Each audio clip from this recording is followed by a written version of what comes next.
अल्लाहुम्मा सल्ली अला मुहम्मद व अला आले मुहम्मद। पिछली कई महाफ़िल से मैं रजत के ऊपर, पंचसूरता के ऊपर, गलत वज़ाइफ के ऊपर और ख्वाबों में मिलने वाले वज़ाइफ या एसाले सवाब के नाम पे पढ़े जाने वाले वज़ाइफ, मनगढ़ंत रसाले, पंचसूरता, मदनी सूरता वगैरह वगैरह के ऊपर मैंने कलाम किया। ये जो सब कुछ है अल्लाह वालों, इसके पीछे एक ख्वाहिश है। इसके पीछे क्या है? ख्वाहिश है। आज मैं उसी के ऊपर कलाम करना चाहता हूँ कि जिस तरह अल्लाह रब्बुल इज़्ज़त ने उन उन्वान के ऊपर जब मैंने कलाम किया तो अल्लाह रब्बुल इज़्ज़त ने अपनी रहमत ख़ास से लाखों लोगों को हदायत दी है, लाखों लोगों को उन बयानात को हदायत का ज़रिया बनाया है। तो रब की रहमत से यही उम्मीद करते हुए आज इस मौजू पे कलाम कर रहा हूँ कि मन चाही ज़िंदगी क्या होती है और रब चाही ज़िंदगी क्या होती है। हो सकता है कि अल्लाह की रहमत ख़ास शामिल हाल हो, हुज़ूर अलैहिस्सलातु वस्सलाम की निगाह करम हो हम सब के ऊपर, और जो जब बाद में ये लोग सोशल मीडिया पे सुने उनके ऊपर भी अल्लाह रब्बुल इज़्ज़त का ख़ास करम हो और कमली वाले की नज़र हो, तो अल्लाह उन्हें भी हदायत अता फ़रमाए। तो इस बयान को, इस कलाम को, इस कोशिश को अल्लाह ज़रियाए हदायत बनाए। ज़िंदगी गुजारने के अल्लाह वालों दो तरीके हैं या दो ढंग हैं। ज़िंदगी गुजारने के दो तरीके हैं या दो ढंग हैं। एक है अल्लाह की मान के चलना, हुज़ूर अलैहिस्सलातु वस्सलाम की मान के चलना, यानी अल्लाह उसके रसूल की मान के ज़िंदगी गुजारना। उसको हम कहते हैं कि रब चाही ज़िंदगी, यानी अपने नफ्स की जो है वो नफ़ी करना, अपनी ख्वाहिशात की नफ़ी करना। माननी है तो अल्लाह की माननी है, हुज़ूर अलैहिस्सलातु वस्सलाम की माननी है। जब अल्लाह का हुक्म, हुज़ूर अलैहिस्सलातु वस्सलाम की सुन्नत मुताहरा, यानी अल्लाह का हुक्म, नबी अलैहिस्सलाम का तरीका होगा, जब यूँ हम ज़िंदगी गुजारेंगे तो इस ज़िंदगी को हम कहेंगे कि ये ज़िंदगी रब चाही ज़िंदगी है। मैं कोई भी कदम उठाता हूँ तो मैं कदम उठाने से पहले ये मालूम करूँ कि अल्लाह का यहाँ हुक्म क्या है और मेरे नबी अलैहिस्सलातु वस्सलाम का तरीका क्या है। तो जो रब चाही ज़िंदगी है उसके बारे में रब क्या फरमाता है? वअतिअल्लाह व रसूल लअल्लकुम तुरहमून। अल्लाह उसके रसूल की अताअत करो, यानी मान के चलो ताकि तुम्हारे ऊपर रहम किया जाए, तुम्हारे ऊपर रहम किया जाए। तो अल्लाह बोलो, ये जो रब चाही ज़िंदगी है ये सरापा रहमत है, सरापा रहमत है कि बैक वक्त अल्लाह और उसके रसूल अलैहिस्सलातु वस्सलाम हमसे राज़ी हैं अगर हमें रब जो है वो रब चाही ज़िंदगी गुजारने की तौफीक अता फरमा देता है। जब हर पल, हर लम्हा उस शख्स के ऊपर, उस मोमिन के ऊपर, उस खुश नसीब के ऊपर रहमत का नुज़ूल हो रहा है तो अल्लाह बोलो उसकी ज़िंदगी में गम होंगे, उसकी ज़िंदगी में जादू आएगा, या उसके दुश्मन, उसके शरीक उसके ऊपर गलबा पाएंगे, या वो माली तंगदस्ती का शिकार होगा, या वो पाई का मोहताज होगा, लोगों के सामने हाथ फैलाएगा। नहीं, अल्लाह ये ज़िंदगी भी उसकी सुखी बनाएगा, कब्र भी अच्छी बनाएगा और हशर में उसको वो मकाम देगा जिसका वो गुमान भी नहीं कर सकता, बल्कि अल्लाह बग़ैर हिसाब के अल्लाह उसको उसकी मंजिल तक पहुंचाएगा जो अल्लाह ने उसके लिए तकदीर की है, अल्लाह ने उसके लिए लिखी है या पसंद की है। ये तो है रब चाही ज़िंदगी। ये क्या है? रब चाही ज़िंदगी, या आसान ज़ुबान में आप समझ लें कि मसनून ज़िंदगी। तो मैं क्या कहता होता हूँ कि मसनून ज़िंदगी ही महफूज ज़िंदगी है, मसनून ज़िंदगी ही महफूज ज़िंदगी है। अब ये इतनी ही बात है, इतना ही मैं कलाम करना चाहता हूँ क्योंकि आज ये हमारा मौजू नहीं है। जिस मौजू पे कलाम करना है वो है मन चाही ज़िंदगी। वो क्या है? मन चाही ज़िंदगी। तो अल्लाह वालों, मन चाही ज़िंदगी गुजारने वाले दो तरह के लोग हैं। अब यहाँ बात बहुत ज़रा टेक्निकल है, तकनीकी हवाले से अगर आप तवज्जो के साथ सुनेंगे इंशाअल्लाह गुत्थी सुलझाने में मुझे भी आसानी होगी, आपको समझने भी आसानी होगी, तो इंशाअल्लाह अज़ीज़ फिर इस्लाह हो के रहेगी। अब मन चाही ज़िंदगी गुजारने वाले कौन से लोग हैं? दीनदार भी लोग हैं, बेदीन भी लोग हैं, लादीन भी लोग हैं और दीन से दूर लोग भी हैं। यानी हर तरह के लोग जो है वो मनचाही जिंदगी गुजारने वालों में शामिल हैं।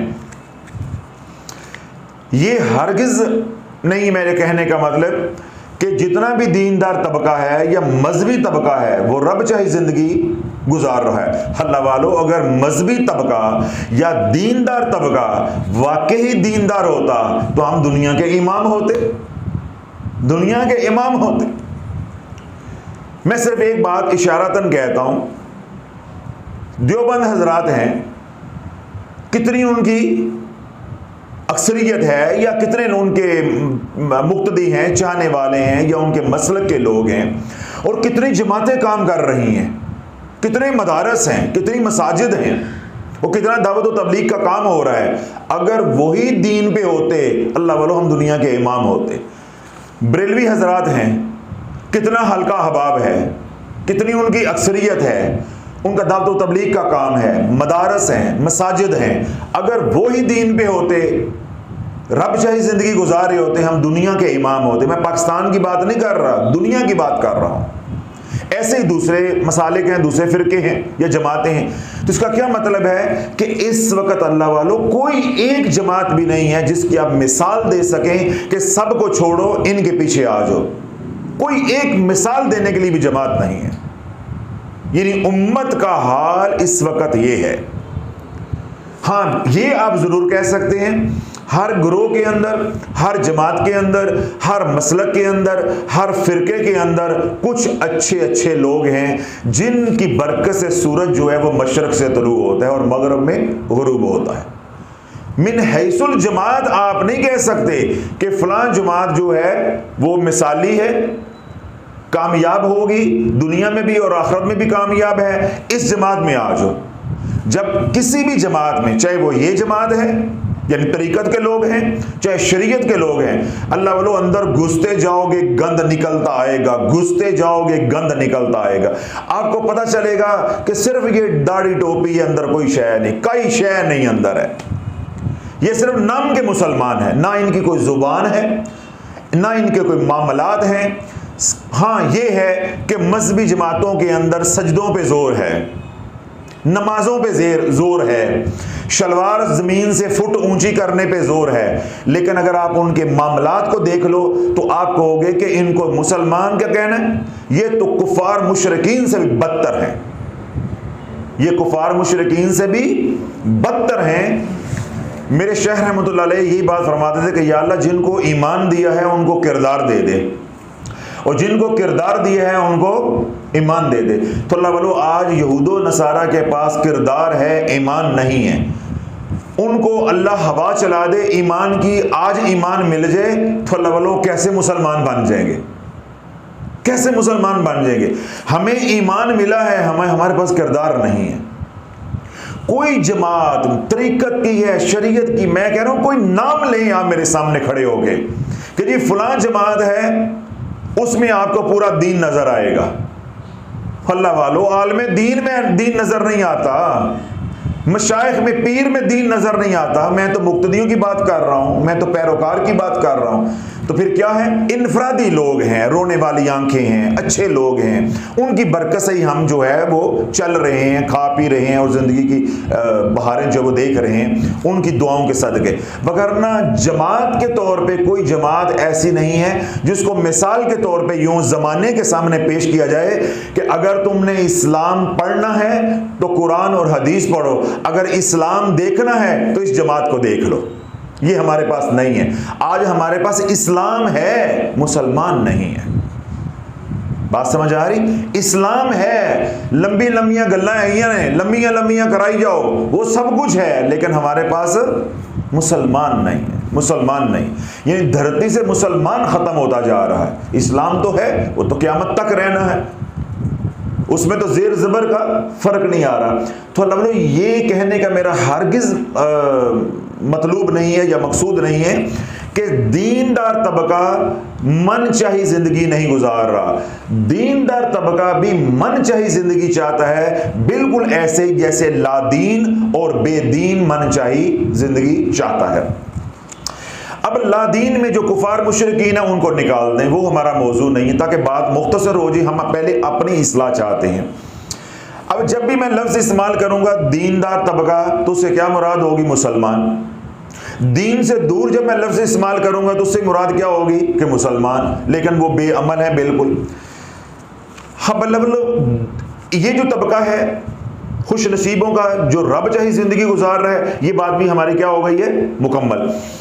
असल हमारा मौजू है कि वो अहले ईमान जिन्होंने कलमा पढ़ा है, कलमा गो हैं, चाहे वो दीन पे चल रहे हैं चाहे वो दीन से दूर हैं, कलमा गो तो हैं, लेकिन ये ज़िंदगी कौन सी चाहते हैं, या अक्सरियत इनकी ज़िंदगी कौन सी चाहती है, या ज़िंदगी कौन सी गुजार रहे हैं, वो ज़िंदगी जो गुजार रहे हैं उसको मन चाही ज़िंदगी कहते हैं।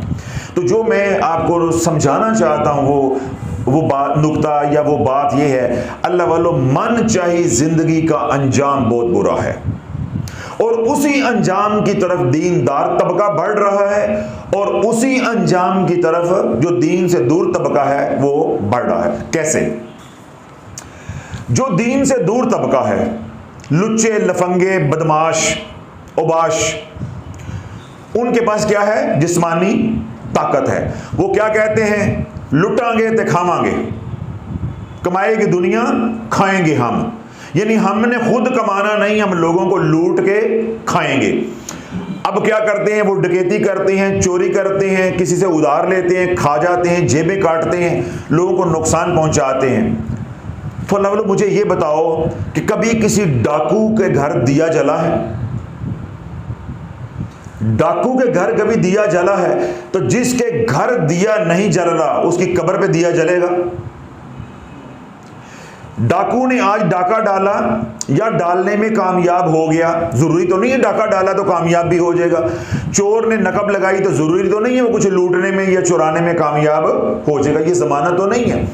मिसाल के तौर पे वो आज डाकू या चोर अपनी कार्रवाई में, काम में कामयाब हो गया, तो क्या होगा? घर में शनाइयां होंगी, रोशनियां होंगी, और 2 दिन के बाद उसी घर में उदासियां होंगी, उसी घर में बत्तियां बंद होंगी, अंधेरा होगा, जुल्मत होगी।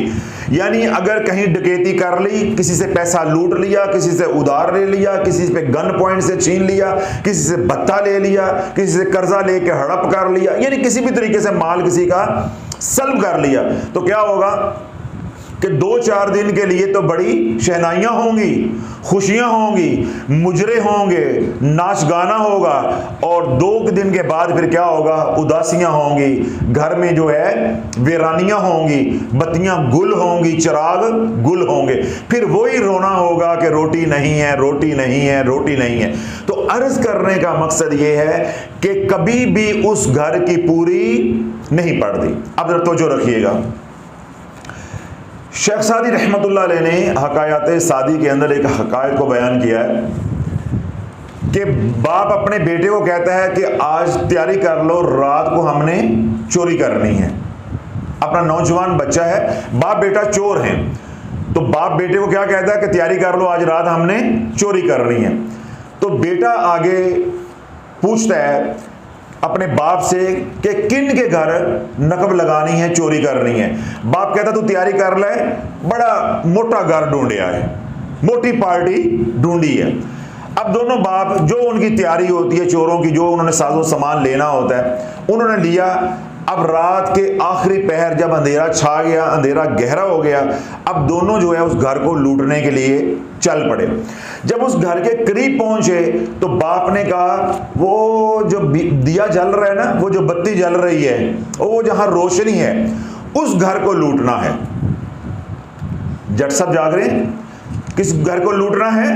वो जहां रोशनी है, जहां दिया जल रहा है, बत्ती जल रही है, उस घर को लूटना है। तो शेख सादी रहमतुल्लाह फरमाते हैं कि बेटे ने बाप को मुखातिब कर कहा कि अब्बा इस घर को तो हमने 3 बार पहले भी लूटा है, तो आज फिर इस घर को लूटने के लिए चल पड़े हैं। इस घर को हमने 3 बार पहले भी लूटा है, तो आज फिर दोबारा इसी को लूटने के लिए चल पड़े हैं। तो बाप ने कहा कि ये मोटी पार्टी है, मोटी पार्टी है। 3 बार हमने लूटा भी है तो उनको क्या फर्क पड़ गया है। तो बेटा बाप को कहने लगा कि बाप, ऐ मेरे अब्बा, हमने 3 बार लूटा है, उन्हें फर्क नहीं पड़ा, उनके घर में दिया आज भी जल रहा है। हम 3 बार लूट के अपने घर लेकर आए हैं, दिया फिर भी हमारा नहीं जला, दिया फिर भी हमारा नहीं जला। तो अल्लाह वालों, जो लूट के खाते हैं उनका कभी दिया नहीं जला, यानी डाकुओं का दिया नहीं जलता, या मन चाही जिंदगी गुजारने वालों का दिया नहीं जलता। जो मैं नुक्ता आपको देना चाहता हूं, बात समझाना चाहता हूं कि जब रब चाही जिंदगी को छोड़ के मन चाही नफ्स वाली जिंदगी गुजारोगे कि जो मैं कहूं वो होना चाहिए, या मैं ऐसे जीना चाहता हूं, ये मेरी जिंदगी है, मेरी मर्जी चलेगी, नहीं भाई, ये जिंदगी किसकी है?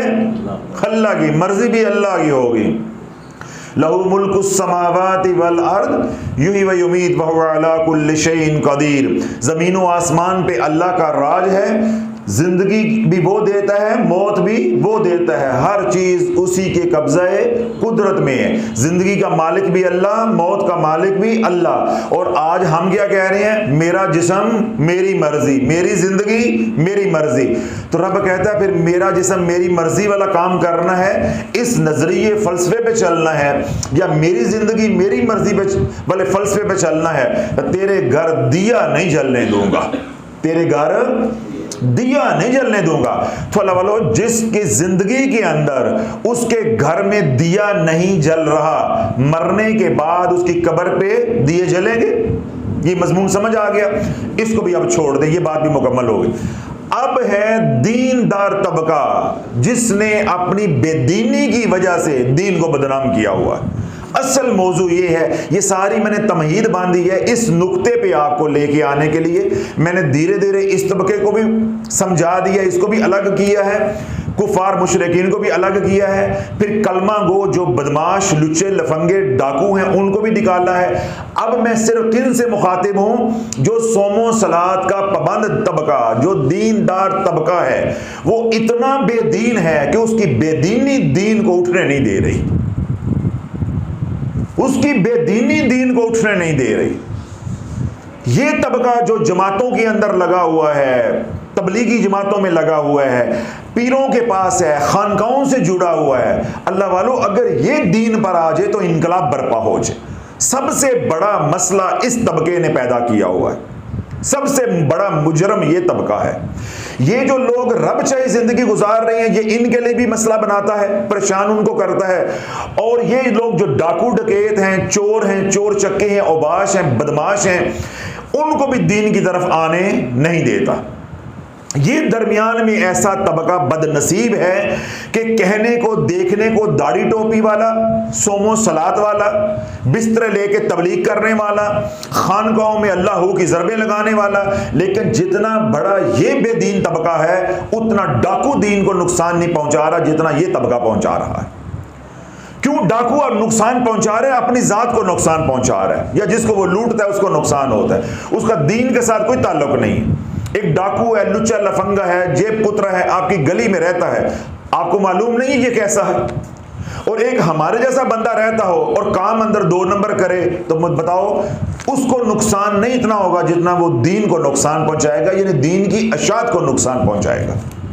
तो असल हमारा मौजू आज ये है। तो लवरो, जो मैं बात आपको समझाना चाहता हूं कि जैसे दीन से दूर तबका, लुच्चे लफंगे, डाकू, बदमाश, ओबाश, जेब कुतरे, उनके घर में दिया नहीं जलता। मैं दीनदार तबके को यही बात आज समझाना चाहता हूं। जिस रवश के ऊपर तुम चल रहे हो, ना तुम्हारी जिंदगी में तुम्हारे घरों में सुख का दिया जला है, ना तुम्हारी कब्र पे जलेगा। अब मैं दलील देता हूं इंशाल्लाह। जो उनको बात समझ नहीं आ रही कि हजरत साहब दीनदार तबके को क्यों जो है निशाना बना रहे हैं, बात समझ आ जाएगी। जब तुम जिंदगी ही मन चाही गुजार रहे हो, तो मन चाही जिंदगी के साथ तो रहमत का वादा ही नहीं है। उनके पास जिस्मानी ताकत है, डाकुओं के पास, उनके पास क्या है? बंदूक है, गन है, पिस्टल है। वो गन पॉइंट पे क्या है बता दो, गन पॉइंट पे मोबाइल दे दो, गन पॉइंट पे पैसे छीन लिए, वो ये कर रहे हैं ना। तेरे पास दीन है, तू दीन को पढ़ के भी, दीनदार ना बना, बल्कि तूने दीन को गन बना लिया, बंदूक बना ली, वज़ाइफ की बंदूक बना ली कि मैं वज़ाइफ पढ़ूंगा तो जो मैं चाहूंगा वैसा होगा। वो बंदूक के जोर पे मन चाही जिंदगी गुजार रहा है। ये जो दीनदार तबका है ये वज़ाइफ के जोर पे मन चाही जिंदगी गुजार रहा है। तो फर्क क्या हुआ? वो भी मन चाही, ये भी मन चाही। तो कामयाबी किसके अंदर है? रब चाही के अंदर। और ये क्या बना हुआ है? हम जी दीनदार हैं, हम तो जी अल्लाह अल्लाह करते हैं, हम तो जी अल्लाह अल्लाह करते हैं। तो अल्लाह वालों, आज मैं यही बात समझाना चाहता हूं, तू अल्लाह अल्लाह करता है, तू वज़ाइफ पढ़ता है, मुझे मालूम है तू अल्लाह को पुकारता है, तू जरा ये तन्हाई में सोच, तेरा मतलूब और मकसूद क्या होता है? क्या तेरा मतलूब और मकसूद दुनिया नहीं है? वो जो डाकू है उसका मतलूब और मकसूद दुनिया नहीं है। तो अल्लाह वालों, जिसका मकसूद और मतलूब दुनिया होता है उसके लिए इस दुनिया में कोई इज्जत नहीं है। जिस तरह डाकू के घर में दिया नहीं जलता सुख का, ना मरने के बाद कब्र पे जलेगा, ऐसे ही वो लोग जो वज़ाइफ की दुनिया में उलझ चुके हैं, अल्लाह वालों, उनकी जिंदगी के अंदर उनके घरों में ना दिया जला है, ना उन्हें कब्र में सुख होगा। क्यों? वो अपनी औलाद को नाफरमान करके गलत रस्तों पे चला के सब कुछ उजाड़ के मरेंगे। तो अल्लाह वालों, जब उनकी औलाद ही उनके लिए सदका जारिया ना रह गई तो उनकी कब्र पे दिया जलेगा सुख का? ये जिंदगी भी वो तड़प के गुजार रहे हैं और कब्र वाली जिंदगी भी तड़प के। इसने कहा कि मेरे पास बंदूक है, मैं बंदूक के जोर पे जो चाहूंगा वो होगा। ये जो दीनदार बेशर्म तबका है ये कहता है मेरे पास वजीफा है, मैं वजीफा पढ़ूंगा, माज़अल्लाह अल्लाह को फैसले बदलने पे मजबूर करूंगा, जैसा मैं चाहूंगा अल्लाह वैसा करेगा। ये भूल गया वमा तशाऊन इल्ला अन यशा अल्लाहु रब्बुल आलमीन। होना तो वो है जो रब ने चाहना है। तू क्या किए जा रहा है? तू वजीफों के साथ माज़अल्लाह अपने रब को मजबूर कर रहा है। तुझे किसी ने यह बात नहीं समझाई कि वजीफों के अंदर कामयाबी नहीं है, कामयाबी हुजूर की गुलामी में है, कामयाबी रब चाही जिंदगी में है। ये जो जिंदगी है, मैं वजीफा पढ़ूंगा तो मैं कामयाब हो जाऊंगा। अब सुन, वजीफा पढ़ के कामयाबी क्या मिलती है। आज बच्चा हो रहा है, यानी डिलीवरी होनी है, बच्चे की वलादत है। हजरत साहब बहू के यहाँ, बेटी के यहाँ वलादत है, वजीफा दे दे।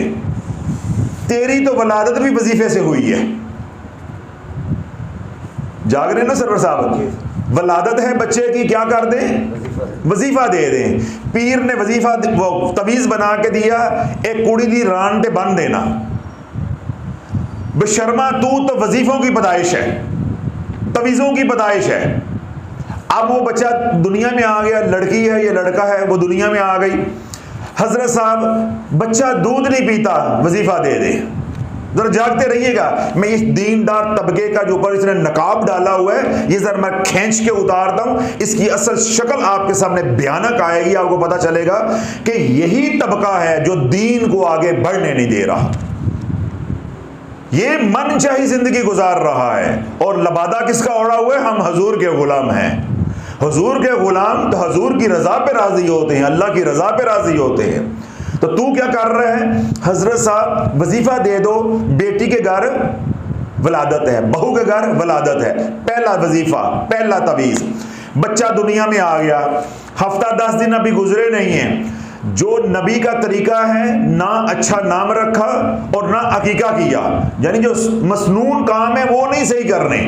उसके बाद 10 दिन के बाद पीर साहब के पास खानकाह में, हजरत साहब वो वजीफा दे दें, बच्चा दूध नहीं पीता, दूसरा वजीफा आ गया। 4 महीने गुजरे, हजरत साहब वजीफा दे दें, बच्चा कमजोर है, सेहत नहीं बन रही। कितने वजीफे हो गए? 3। थोड़ा सा वक्त गुजरा, थोड़ा सा वक्त गुजरा, यानी बच्चा थोड़ा सा बैठना उठना शुरू हुआ, अब माँ आ गई। हजरत साहब वजीफा दे दे, बच्चे को बार बार नजर लग जाती है, बच्चा बीमार रहता है। कितने वजीफे हो गए? 4। बच्चा 2-3 साल का हुआ, अब उसको स्कूल में दाखिल करवाना है। हजरत साहब वजीफा दे दें, बच्चा स्कूल नहीं जाता, बच्चा स्कूल नहीं जाता। कितने वजीफे हो गए? 5। अब बच्चा थोड़ा सा बड़ा हुआ है, यानी पहली क्लास में दूसरी क्लास में आया है, हजरत साहब वजीफा दे दें। अभी छोटा बच्चा है, गालियां निकालता है, गालियां निकालता है, वजीफा मिल गया। कितने हो गए? 6। बच्चा थोड़ा सा और बड़ा हुआ, हजरत साहब वजीफा दे दें। बच्चा जो है वो क्लास में पढ़ता नहीं है, उसकी याददाश्त अच्छी नहीं है, तो कोई तवीज़ दे दें, कोई वजीफा दे दें। अब कितने हो गए वजीफे? 7। अब बच्चा पढ़ते पढ़ते आ गया 8वीं क्लास में, 7वीं क्लास में, 9वीं क्लास में या 10वीं क्लास में। हजरत साहब बच्चे के पर्चे होने वाले हैं, वजीफा दे दें। हजरत साहब बच्चे के पर्चे होने वाले हैं, अच्छे नंबरों का वजीफा दे दें। एक सोशल मीडिया पे हमारे पे कोई खातून है, उनके बच्चे का या बच्चियों का वो एंट्री टेस्ट जो होता है वो होने वाला है, कोई MBBS का लाइसेंस है, उन्होंने हमें जिज किया हुआ है, जलील किया हुआ है, मैसेज पे मैसेज, तीनों चैनल्स के ऊपर, इधर भी उधर भी, व्हाट्सएप पे भी, हजरत साहब दुआ कर दें, हजरत साहब वजीफा दे दें, हजरत साहब दुआ कर दें, हजरत साहब वजीफा दे दें। भाई बच्चे पास वजीफों से होते हैं, ये कैसी हमारी मत मारी गई है। मैंने आपको 8वीं 9वीं तक पहुंचाया है तो 8 वजीफों पे ले आया हूं। अब बच्चा मैट्रिक के पेपर दे रहा है, हजरत साहब वजीफा दे दें, इसके अच्छे नंबर आ जाए, A+ ग्रेड आ जाए, कॉलेज में एडमिशन हो जाए। अब एडमिशन के लिए वजीफा कितने हो गए? 9। अब 9वीं क्लास तो 9 वजीफे, 10वीं के पेपर दिए तो 10 वजीफे। अब 11वीं में जाना है, हजरत साहब वजीफा दे दें, अच्छे कॉलेज में एडमिशन हो जाए। फिर FSC आ गई, उसके लिए वजीफा, एंट्री टेस्ट आ गया, उसके लिए वजीफा। यूं करते करते 14-15 वजीफे लेके बच्चे को 17-18 साल 20 साल तक पहुंचाया। अब हजरत साहब वजीफा दे दें कि बच्चे को कोई नौकरी मिल जाए। अब हजरत साहब वजीफा दे दें, बच्चे को छोकरी मिल जाए। अब उसकी शादी नहीं हो रही, अच्छा शादी भी हो गई। हजरत साहब वजीफा दे दें, बच्चे की शादी हो गई, आपस में बनती नहीं है। अब हजरत साहब वजीफा दे दें, औलाद नहीं हो रही। अब हजरत साहब वजीफा दे दें कि मेरी बहू उम्मीद के साथ है, तो जहां से सफर शुरू हुआ था वहीं पे जाके खत्म हुआ है। जिस बच्चे को पैदा करते हुए तवीज़ लिया था, वजीफे लिए थे, आज वही बच्चा दोबारा बच्चे पैदा करने वाला हो गया है, या खातून है उसके यहाँ औलाद आज होनी है, वो अगली नस्ल के लिए तवीज़ मांग रही है। यानी जिंदगी खप गई, आधी जिंदगी खप गई, उसे समझ ना आई कि मैंने अल्लाह की रजा पे राजी रहना है। वज़ाइफ से काम नहीं बनते, ये तो मेरे अल्लाह का अमर है, ये तो तदबीरें हैं। किन सहाबा ने वज़ाइफ किए हैं? इन बदबख्त पीरों ने, नाम नहाद पीरों ने रसाले छाप छाप के, किताबें छाप छाप के, फिर आज के दौर में सोशल मीडिया पे चैनल्स बना बना के मन घड़त वज़ाइफ दे के अल्लाह वालों औरतों का यकीन बना दिया है कि हर काम वजीफे से होगा, हर काम वजीफे से होगा, हर काम वजीफे से होगा।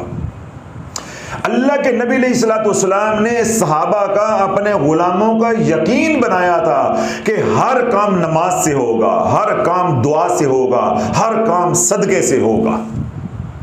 दुआ और सदके के अंदर इतनी ताकत है कि तेरी तकदीर को बदल दे। इस उम्मत के लिए तकदीर बदलने के 2 ही रास्ते हैं, एक क्या है? दुआ और एक सदका। हमने दोनों छोड़ दिए, हमने तवीज़ पकड़ लिया। और मैंने आपको शुरू से लेके आखिर तक गिनवाया है। बताओ खानका में लोग ये मांगने आते हैं कि नहीं आते? हर काम का वजीफा। अगर आपको नहीं यकीन है, जो लोग सोशल मीडिया पे सुन रहे हैं, कमेंट्स पढ़ लें, किस काम का वजीफा नहीं मांगा जा रहा, किस काम का वजीफा नहीं मांगा जा रहा। अल्लाह बोलो शर्म से बंदा मर जाए। हजरत साहब हमने जानवर रखे हैं, जानवर दोंदा नहीं हो रहा, वजीफा दे दो, शर्म से मर जाओ, शर्म से मर जाओ। जानवर कुर्बानी का है, कुर्बानी ऊपर आ गई, बिकेगा नहीं, ये खीरा है, वजीफा दे दें, ये दोंदा हो जाए। और बेशरम पीरों ने इस उम्मत को इस नहज पे पहुंचा दिया, गोश्त की बोटी के ऊपर ये पढ़ लो तो साल भर ये होगा, यकम मुहर्रम को ठूठियां लेके ये कर लो तो ये होगा। अभी एक पीर ने बुलाया हुआ है लोगों को कि 10 मुहर्रम को मेरे अपना खानका में आना, ठूठियां लेके उसमें ये मंत्र हम पढ़ेंगे, ये जंतर पढ़ेंगे, ये अल्लाह का नाम पढ़ेंगे, सारा साल तुम्हें रोटी मिलती रहेगी। अल्लाह वालों किधर लग गए हैं हम, किधर लग गए हैं हम। रब खुद ने कुरान उतारा, लैसल इंसान इल्ला मा सा, जितनी तुम कोशिश करोगे उतना ही तुम्हारा मुकद्दर है। किन सहाबा ने ठूठियां 10 मुहर्रम को पढ़ के रिस्क कमाया है साल का?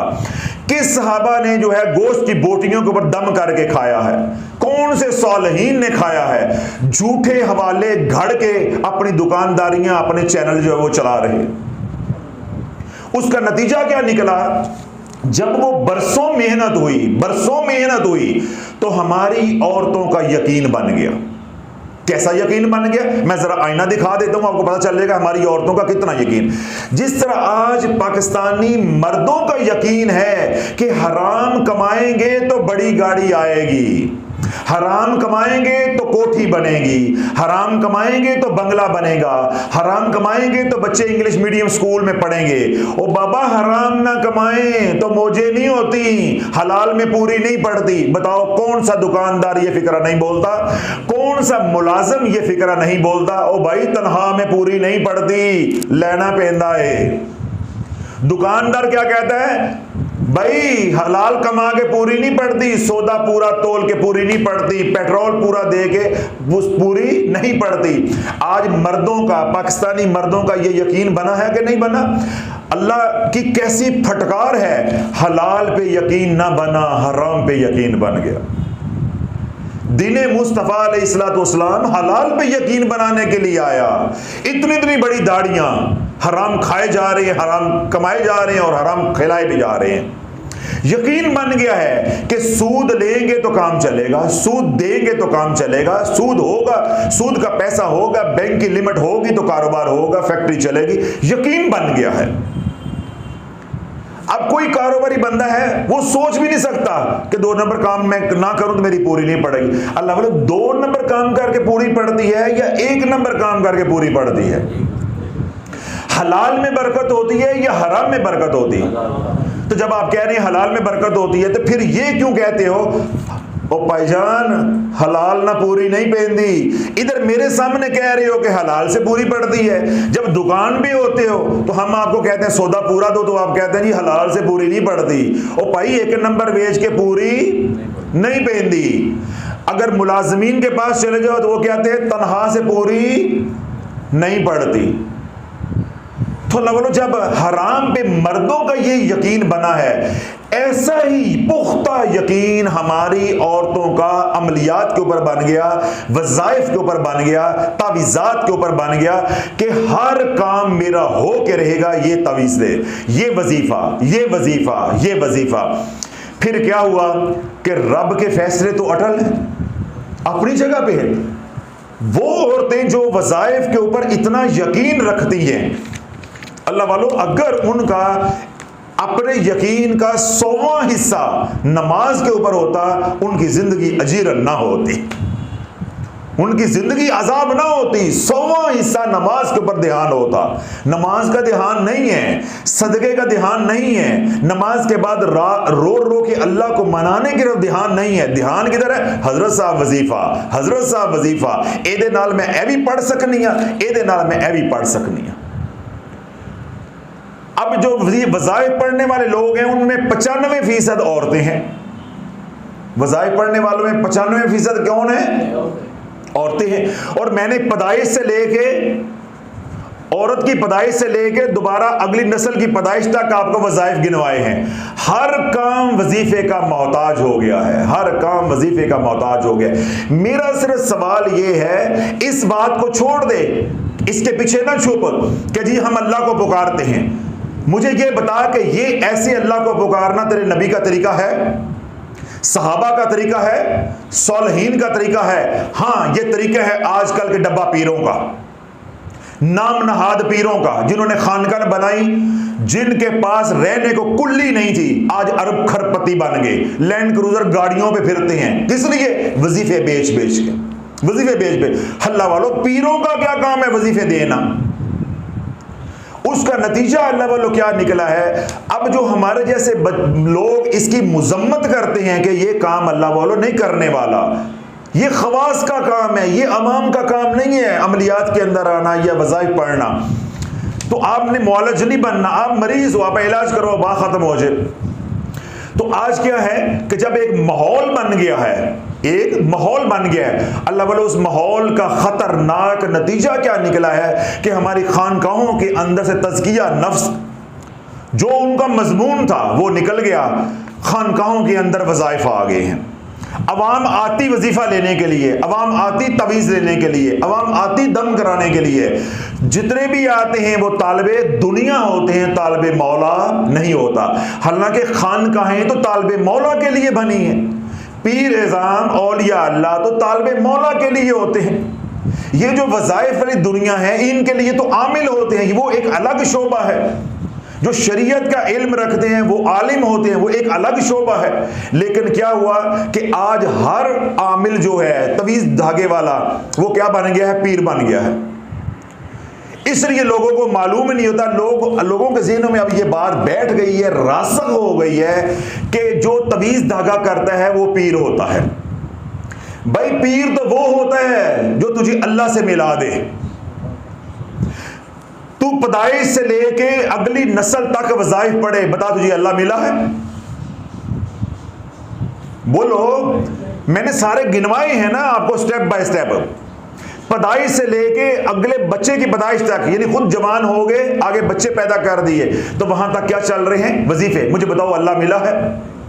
और अगर अल्लाह मिला होता तो तू वजीफे पढ़ती, तू हाथ उठाती, तेरे काम हो जाते, तू तेरे दिल ही में बात आती, ख्याल आता, तेरे काम हो जाते। अल्लाह तेरी जुबान को सैफुर रहमान बना देता, अल्लाह तेरी जुबान को सैफुर रहमान बना देता, यानी जो तेरी जुबान से निकल जाता वो पूरा हो जाता। तू हाथ उठाता, जो तू मांगता तुझे अता हो जाता। तू वजीफों का मोहताज ना होता, तू सिर्फ अल्लाह का मोहताज होता।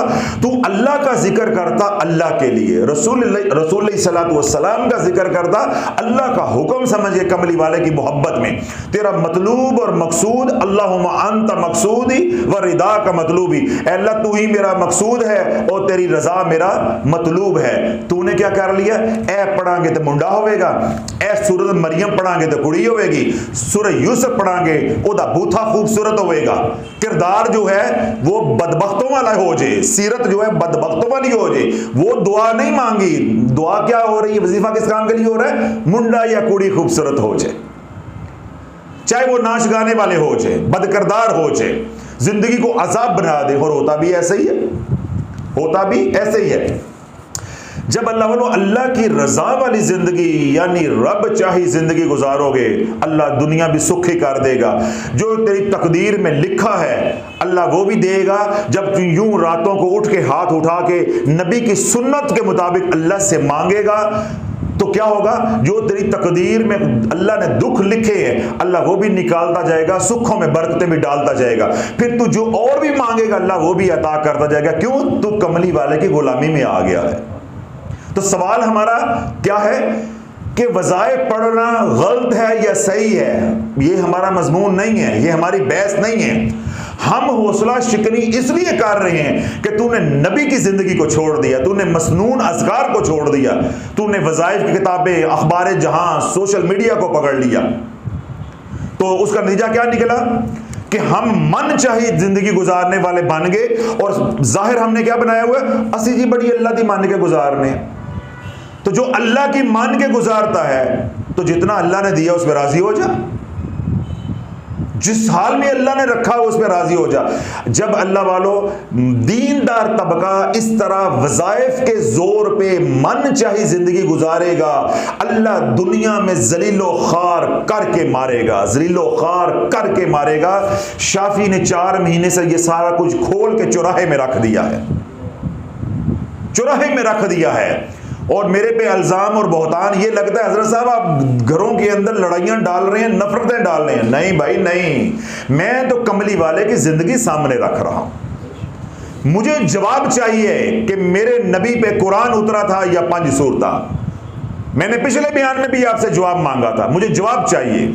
मेरे से दलील के साथ बात करो, जज्बात के साथ नहीं, दलील से बात करो कि तेरे नबी पे 5 सूरता उतरा था, तेरे नबी पे हिजबुल बहर उतरी थी, तेरे नबी पे दुआए सैफी उतरी थी, तेरे नबी पे दुआए गंजरच उतरी थी, तेरे नबी पे 114 सूरतें उतरी हैं, कुरान उतरा है। तूने कुरान चढ़ा दिया परछत्ती के ऊपर, उसको दबा दिया है और गुलाब चढ़ा दिए हैं। फिर वो उसी दिन ही उतरता है जब तेरी बेटी के लिए पंचायत बैठती है, जब तेरी औलाद के ऊपर चोरी का इल्जाम लगता है, अल्लाह जलील भी करवाता है, फिर हाथ रख के कसमें खाते हो, वो उस दिन उतरता है।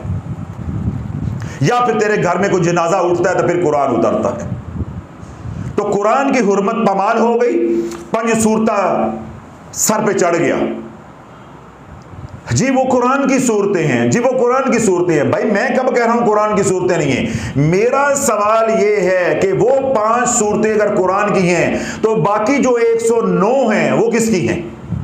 अगर इन 5 सूरतों के फजाइल हैं या बकिया 109 के फजाइल नहीं है, या ये 5 सूरतों की अहमियत और फजीलत है, इनके पढ़ने का हुक्म है, तो क्या बकिया कुरान का कोई हक नहीं है?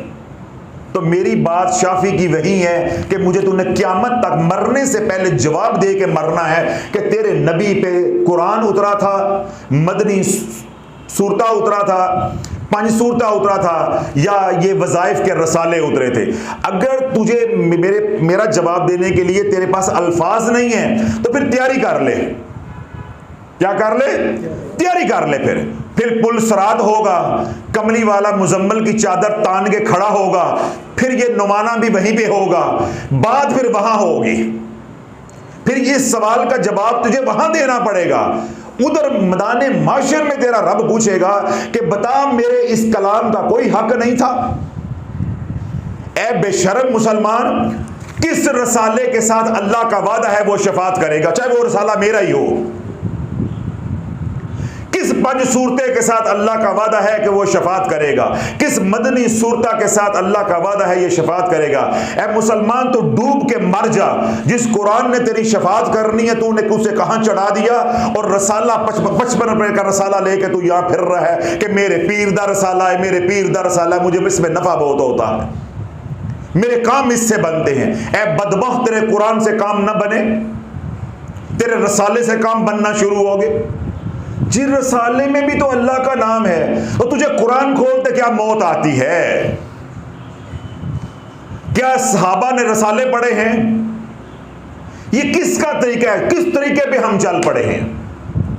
हम खानकाई निज़ाम को, पीरी मुरीदी को किधर को लेकर चल पड़े हैं? अल्लाह वालों, पीर का काम तो ये है जब तुम उसकी बारगाह में जाके बैठ जाओ तुम्हारे अंदर कोई ख्वाहिश ना हो, अगर ख्वाहिश हो, तमन्ना हो तो अल्लाहुम्मा अंत मकसूदी व रिदा का मतलूबी, सिर्फ अल्लाह को पाने की तमन्ना, हुजूर अलैहिस्सलाम का प्यार, उनकी गुलामी पाने की तमन्ना हो। पीर वो पीर है जो तेरे अंदर से दुनिया को खुरच के निकाल दे। अल्लाह वालों, जो पीर रसाले छापते हैं, वजीफे दे रहे हैं, वो दुनिया की हवस बढ़ा रहे हैं या दुनिया को निकाल रहे हैं? पीरों का काम तज़किया नफ्स करना है, तो जिस नफ्स को वज़ाइफ दिए जाएंगे वो नफ्स का तज़किया होगा या नफ्स दुनियादार बनेगा। इसलिए मुजद्दिद पाक रहमतुल्लाह फरमाते हैं, अल्लाह उनकी कब्र पे करोड़ों रहमतें नाज़िल फरमाए। आपने फरमाया कि वज़ाइफ से नफ्स संवरता नहीं है, नफ्स बिगड़ता है, नफ्स बिगड़ता है। मैंने एक पीर साहब के साथ एतराज़ किया कि मैंने कहा जी आपने रसाला छाप के उम्मत का बेड़ा गर्क करके रख दिया है कि लोग सारे रसाले पे लग गए हैं, सोशल मीडिया पे भी धूम मचाई हुई है आपने। तो कहते मैं उम्मत को अमाल की तरफ लेकर आ रहा हूं, मैंने लाखों लोगों को अमाल पे लगा दिया है। भाई अमाल वो नहीं चलेंगे जो नबी के तरीके से हटकर हैं, रवाज मेरे कमली वाले का चलेगा, मेरे तेरे मन घड़त वजीफे नहीं चलेंगे। कुरान ने जब शफात से इनकार कर दिया और अपने हकूक का सवाल कर दिया, तो वहां यह कहेगा मैं रसाले च वजीफे पढ़ता रहूंगा? ये कहेगा वहां पे जब कुरान जो है झगड़ा करेगा कि इसने मेरे हकूक दुनिया में पूरे नहीं किए, तो क्या आगे रब को ये जवाब देगा, ए मेरे मौला, ए मेरे पीर दा रसाला सी मैं वो पढ़दा रहा वहां, ये जवाब देगा? अल्लाह वालों, मैं एक सवाल कर रहा हूं, आपको झंझोड़ रहा हूं, मुझे उन सवालों के जवाब चाहिए बस। और मैंने डंके की चोट पे आपको कहा है कि अगर जवाब नहीं है तो तैयारी कर लो। फिर ना कहना कि शाफी ने हाथ पा लिया है। जैसे दुनिया में तुम्हें झंझोड़ रहा हूं, चौराहों में खड़ा कर रहा हूं नंगा करके, तो मैदान माशर में भी मेरे से कोई उम्मीद ना रखना।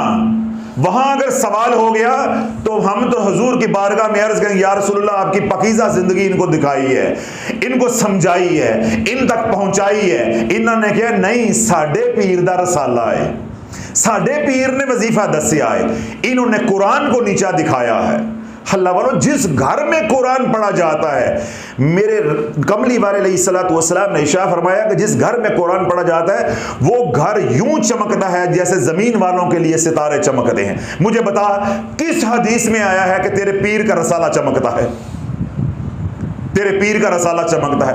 मैं किसी पीर की बात नहीं कर रहा, वो चाहे मेरा रसाला ही हो, वो रसाला रसाला है। अगर उसके अंदर मैं एक इस्म लिख देता हूं, कुरान की कोई आयत लिखता हूं, क्या वो कुरान बन जाएगा? या उसकी फजीलत और अहमियत कुरान वाली हो जाएगी? भाई, कुरान की अपनी फजीलत है, अपनी अहमियत है। अगर तेरे पीर का रसाला या पंज सूरता, मदनी सूरता या कोई और वज़ाइफ की किताब है, वो इतनी अहम है तो तरावियों में वो पढ़ा करो, नमाज में वो पढ़ा करो। फिर नमाज में कुरान क्यों पढ़ते हो? जब तुम्हारे प्यारे मर जाते हैं तो वहां पे भी रसाला पढ़ा करो बैठकर। वहां कुरान क्यों खोल लेते हो? वहां सूरह यासीन कहां से ले आते हो? वहां तो कहते हो जी, जो ही जनाजा उठने लगता है जी फलां बिन फलां की जी कल कुरान खानी होगी, कोई कहता है जी कुल खानी होगी, तो उस वक्त तुम्हें कुरान याद आ जाता है। ऐसे करो, रात को अपनी मां को रसाला इसाले सवाब किया करो, अपने बाप को रसाला इसाले सवाब किया करो। तो अल्लाह वालों, हमारी ऐसी मत मारेगी इस दीनदार तबके की। ऐसा ये बेशरम दीनदार तबका हो गया ना, ये इनको हदायत देने का जरिया बन रहा है। वो लोग जब इनको देखते हैं डाकू लुच्चे लफंगे, वो कहते हैं भी भूखे थे, असली भूखे, ये दीन के नाम पे लूट के खाते हैं, असली अल्लाह ऐलान खाने हैं। और ये जो तबका है थोड़ा सा कलील सा, जो रब चाही जिंदगी गुजार रहा है, अल्लाह वालों उनकी जिंदगी अजीरन हुई हुई है। उनके दुख में मिंबर पे बयान नहीं कर सकता। आले रसूल हैं, वो पिस रहे हैं। जो उनसे मोहब्बत करने वाले हैं वो पिस रहे हैं। जो दीन पे चलना चाहते हैं वो पिस रहे हैं। उन्हें समझ नहीं आ रही कि हम इधर जाएं किधर जाएं, कोई समझ नहीं आ रही। और ये जो दीन का लबादा ओढ़ा हुआ है, बज़ाहिर मुलवानियां और मौलवी पीर और पीरनियां बने हुए हैं, मुरीदैन बने हुए हैं, ये क्या है? मन चाही जिंदगी को कह रहे हैं जी हम रब के बड़े प्यारे हैं, हम रब के बड़े प्यारे हैं। अल्लाह वालों, जो बंदा रसाला लेता है, महीने बाद सारा पढ़ लेता है, अगर महीने में 2 पारे कुरान के पढ़े हों तो साल में कुरान खत्म हो जाएगा, तो कुरान का भी कमोपेश हक अदा हो जाएगा। तो ये बात मैदान माशर में काम आएगी, या तो मैदान माशर में या कब्र में ये कहेगा जी मैं रसाला पढ़ता रहा हूं, रसाला पढ़ता। अब ये जो मैंने बातें कही हैं, पहले तो मैंने जवाब मांगे, जवाब है नहीं ना, क़यामत तक आने हैं, इसलिए मैंने बार बार कहा है अब तौबा कर लो, नहीं तो तैयारी कर लो। अब अल्लाह वालों, जिन लोगों के नसीबों में अल्लाह ने तकलीफें लिखी थी, आजमाइशें लिखी थी, उनको रहबर ना मिला, समझाने वाला ना मिला, अब अल्हम्दुलिल्लाह हमारे चैनल के ज़रिए, हमारे प्लेटफॉर्म के ज़रिए, हमारे खानका के ज़रिए, इस फ़कीर के ज़रिए जब उन तक हदायत पहुंची है, उन्होंने कानों को हाथ लगाए हैं कि आज तक हमें जूते फेरने वाला कोई मिला ना। कल ही कोई हमें 2 चपेड़े लगा देता, हमें ठोकर लगती, हम लौट आते, हमारी जिंदगियां क्या हो गई? बर्बाद हो गई। अब देखो, ये मैंने कितने कड़वे और कसैले फिक्रे बोले हैं। अब ये मेरे नहीं थे, आपको लग रहा होगा कि ये मैं बोल रहा हूं, ये मेरे नहीं थे। अब मैं उनकी आपको दलील देता हूं, जरा सुन लें। अब आप कि जिन लोगों को बयानात सुन के हदायत मिली है, अब वो क्या कह रहे हैं, अब वो क्या कह रहे हैं। कल वो भी इसी रवश पे चल रहे थे कि वज़ाइफ पढ़ेंगे तो ये हो जाएगा, वजीफा पढ़ेंगे तो ये हो जाएगा, वजीफा पढ़ेंगे तो ये हो जाएगा। डॉक्टर साहब अस्सलाम वालेकुम, अल्लाह ताला आपको सेहत वाली लंबी उम्र अता फरमाए, आमीन। डॉक्टर साहब मुझे तो ऐसे लग रहा है कि इतनी उम्र गुजारी, यानी इतनी उम्र गुजार दी, अब आके आंख खुली है।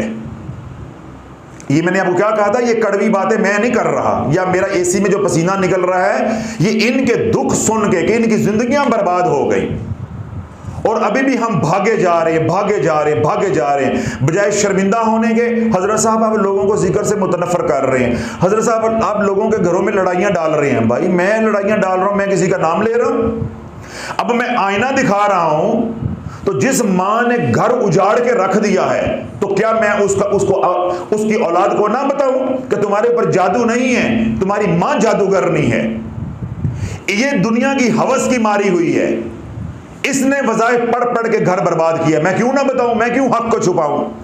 आज भी एक फैमिली आई, वो ये एनसीए जो है, ये सड़कें जो बनाती है कंपनी, उसके बहुत बड़े वो कॉन्ट्रैक्टर हैं FWO के। तो आज वो मेरे पास आए, उनकी फैमिली आई, तो मैंने उनसे पूछा, उनका नाम लेके मैंने कहा जी वो साहब जी कहाँ हैं।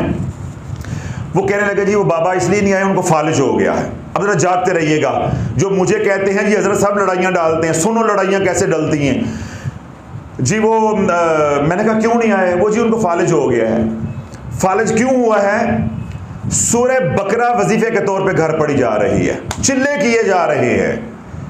अल्लाह वालों, जब सूरह बकरा का बगैर हसार के, बगैर शरायत के, जब उसकी चिल्ला कशी आवाम करेगी, आप खुद सोचो अल्लाह वालों, जो आमलीन हजरात सुनते हैं, अल्हम्दुलिल्लाह मुझे ये अहले इल्म सुनते हैं, वो यही तो कुरलाते हैं, हजरत साहब आप पहले हैं जो आवाज़ उठा रहे हैं। बल्कि मुझे एक साहब ने यहाँ तक भी कहा, हजरत साहब आप आवाज़ उठा रहे हैं, दुनिया आपकी दुश्मन बन जाएगी। मैंने कहा जी कमली वाले ने 12 साल दुश्मनी में से गुजारा है, अब तो डर ही कोई नहीं है, हूं तो चाका ले गया है, अब तो डर ही कोई नहीं है। ना जादूगरों का डर रह गया है, ना इंसानों का डर रह गया, ना जिन्नात का डर रह गया है। 12 साल यही तो काम मेरे कमली वाले ने करवाया है।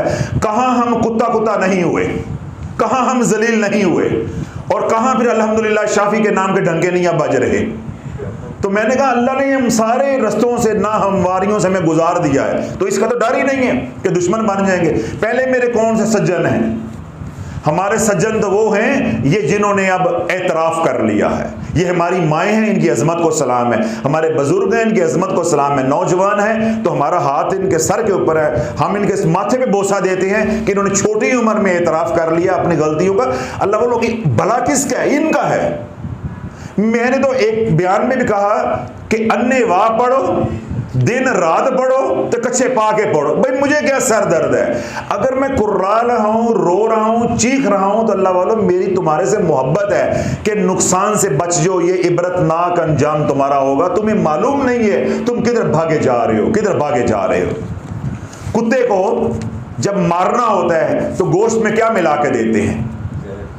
जहर मिला के देते हैं। जब बंदे को हवस के जरिए मारना होता है तो अल्लाह वालों उसको वज़ाइफ के जरिए मारा जाता है।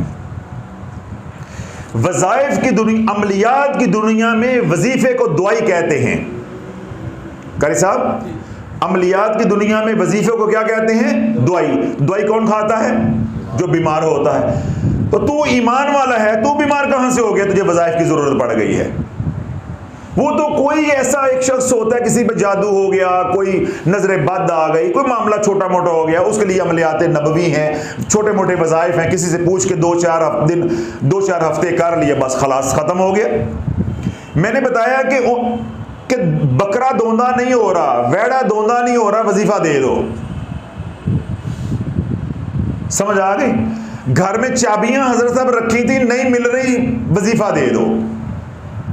यानी ढूंढनी नहीं है, हजरत साहब वजीफा दे दो। तो अल्लाह जब दीन यूं मजाक बन जाएगा और हम इतने हवस के शिकार हो जाएंगे, दुनिया परस्त हो जाएंगे, तो अंजाम क्या होगा? बदतरीन। क्या अंजाम होगा? अगर मैं सुनाऊंगा तो आपको लगेगा मेरी बातें बड़ी कड़वी हैं, अब बकिया लोगों की बातें सुन लें जो अपना रोना रो रहे हैं या एतराफ़ कर रहे हैं। डॉक्टर साहब अस्सलाम वालेकुम, अल्लाह ताला आपको सेहत के साथ लंबी उम्र अता फरमाए, आमीन। डॉक्टर साहब मुझे तो ऐसा लग रहा है कि इतनी उम्र गुजार दी, अब आंख खुली है, स्कूल कॉलेज में पढ़ के भी हम जाहिल के जाहिल ही रहे। अब मैं ये फिक्रा बोलता तो आग लग जानी थी, हज़रत साहब ने हमें जाहिल कह दिया। हम स्कूल कॉलेज में पढ़ के भी जाहिल के जाहिल रहे, क्योंकि वहाँ भी किसी ने ऐसी दीन की तालीम हमें नहीं दी जैसी हमें अब आपसे मिल रही है। असल इल्म तो यही है, दीन का इल्म तो यही है। सब यही सोच कर तस्बीहात, आयतों का विर्द ज़्यादा से ज़्यादा कर रहे होते थे कि ये अल्लाह का नाम है। यानी कहने का उनका मकसद ये है कि हम ज़्यादा से ज़्यादा वज़ाइफ करते थे कि हम अल्लाह का जिक्र कर रहे हैं, लेकिन हमें ये मालूम ही नहीं था कि इसका अंजाम क्या होगा। और हम ये सोचते थे कि अल्लाह, इनके पढ़ने से अल्लाह खुश होगा, हमें फ़ायदे देगा, हमारा मकसद पूरा होगा। लेकिन इनके अंदर की जो बारीकियां थी हमें वो जान के मालूम हुआ कि नफ़ा कम है और नुकसान ज़्यादा है। तो यही मैं रोता हूँ भाई, मेरे कमली वाले की ज़िंदगी महफूज ज़िंदगी है। ये काम अवाम के नहीं है। बंदर के हाथ बंदूक आ जाएगी तो क्या होगा, बस आज वही काम हुआ है। यानी वज़ाइफ की दुनिया आमलीन की दुनिया है, अहले इल्म की दुनिया है। अल्लाह वालों, मेडिकल की जो किताबें होती हैं वो किसके लिए होती हैं? मेडिकल के स्टूडेंट्स के लिए, तालिब इल्मों के लिए, वो अवाम के लिए होती हैं। जब अवाम को हम दे देंगे तो वो उसमें दे दे के इलाज करेंगे तो क्या होगा, तबाही फैलेगी ना। बैन ही यही काम उम्मत के साथ हुआ है, बिलखसूस पाकिस्तान, हिंदुस्तान, बांग्लादेश के अंदर। यानी ये जो साउथ एशिया के लोग हैं, इनके ऊपर रब का ये अजाब आया है। इनके जो दीनदार तबका था, बजाय कि वो रब चाही जिंदगी की तरफ चला जाता, अल्लाह की रजा पे राजी हो जाता, वो किधर लग गया? वज़ाइफ के पीछे। दुआ को छोड़ दिया, सदक़े को छोड़ दिया, नमाज को कमी पेश छोड़ दिया, तो किधर लग गया? वज़ाइफ के पीछे, वज़ाइफ के पीछे। तो फिर वज़ाइफ का जो अंजाम हो रहा है, जो उसका समर मिल रहा है, घरों के घर उजड़ रहे हैं। अब हमें जब इन बारीकियों का मालूम हुआ तो पता चला कि नफ़ा क्या है और नुकसान क्या है। आपका बहुत शुक्रिया, अल्लाह आपको जज़ाए खैर अता फरमाए। अगले साहब हैं, ये तो खातून हैं कोई, अगले साहब हैं, वो लिखते हैं जी, अस्सलाम वालेकुम मोहतरम, मैंने किसी के कहने पे आयत करीमा का वजीफ़ा शुरू किया। अभी 1 साल ही हुआ था कि सास के कहने पे सूरह रहमान का वजीफ़ा शुरू कर दिया। ये है असल हमारा मौजू। पहला 1.25 लाख आयत करीमा तो सहाबा से साबित नहीं कर सकते, नबी अलैहिस्सलाम से साबित नहीं कर सकते, तुम वे सूरह रहमान में ठोकते रहिए। आमिल जो होता है, आमिल वो 2-4 वज़ाइफ करता है, चिल्ले करता है, उससे वो सारी मखलूक का इलाज करता है। पिछले दिनों भी मैंने ये बात कही है। तो ये अवाम हो के 50-50 वजीफे, पैदाइश से लेके अगले नस्ल की पैदाइश तक वजीफे, तो फिर रजत का शिकार नहीं होंगे, मरेंगे नहीं, तो फिर और क्या होगा। किसी के कहने पे आयत करीमा का वजीफा शुरू किया। अभी 1 साल ही हुआ था कि सास के कहने पे सूरह रहमान का वजीफा शुरू कर दिया। मुझे आपके बयानात सुन के हैरत हुई कि वजीफा पढ़ना कितना ख़तरनाक है। तो हज़रत साहब, औलाद का मसला जिसके लिए वज़ाइफ किए थे वो तो हल ना हुआ, लेकिन मसाइल ने मुझे घेर लिया। मैं अब इतना परेशान हूँ। टेस्ट करवाने पे मुझे मालूम हुआ है कि मेरी दोनों ट्यूब्स ब्लॉक हो चुकी। ये भी खातून है, यानी फिलोपियन ट्यूब्स जो हैं वो दोनों ब्लॉक है। होन बच्चा लिल्ला है, होन काका लिल्ला है, पढ़ वजीफे।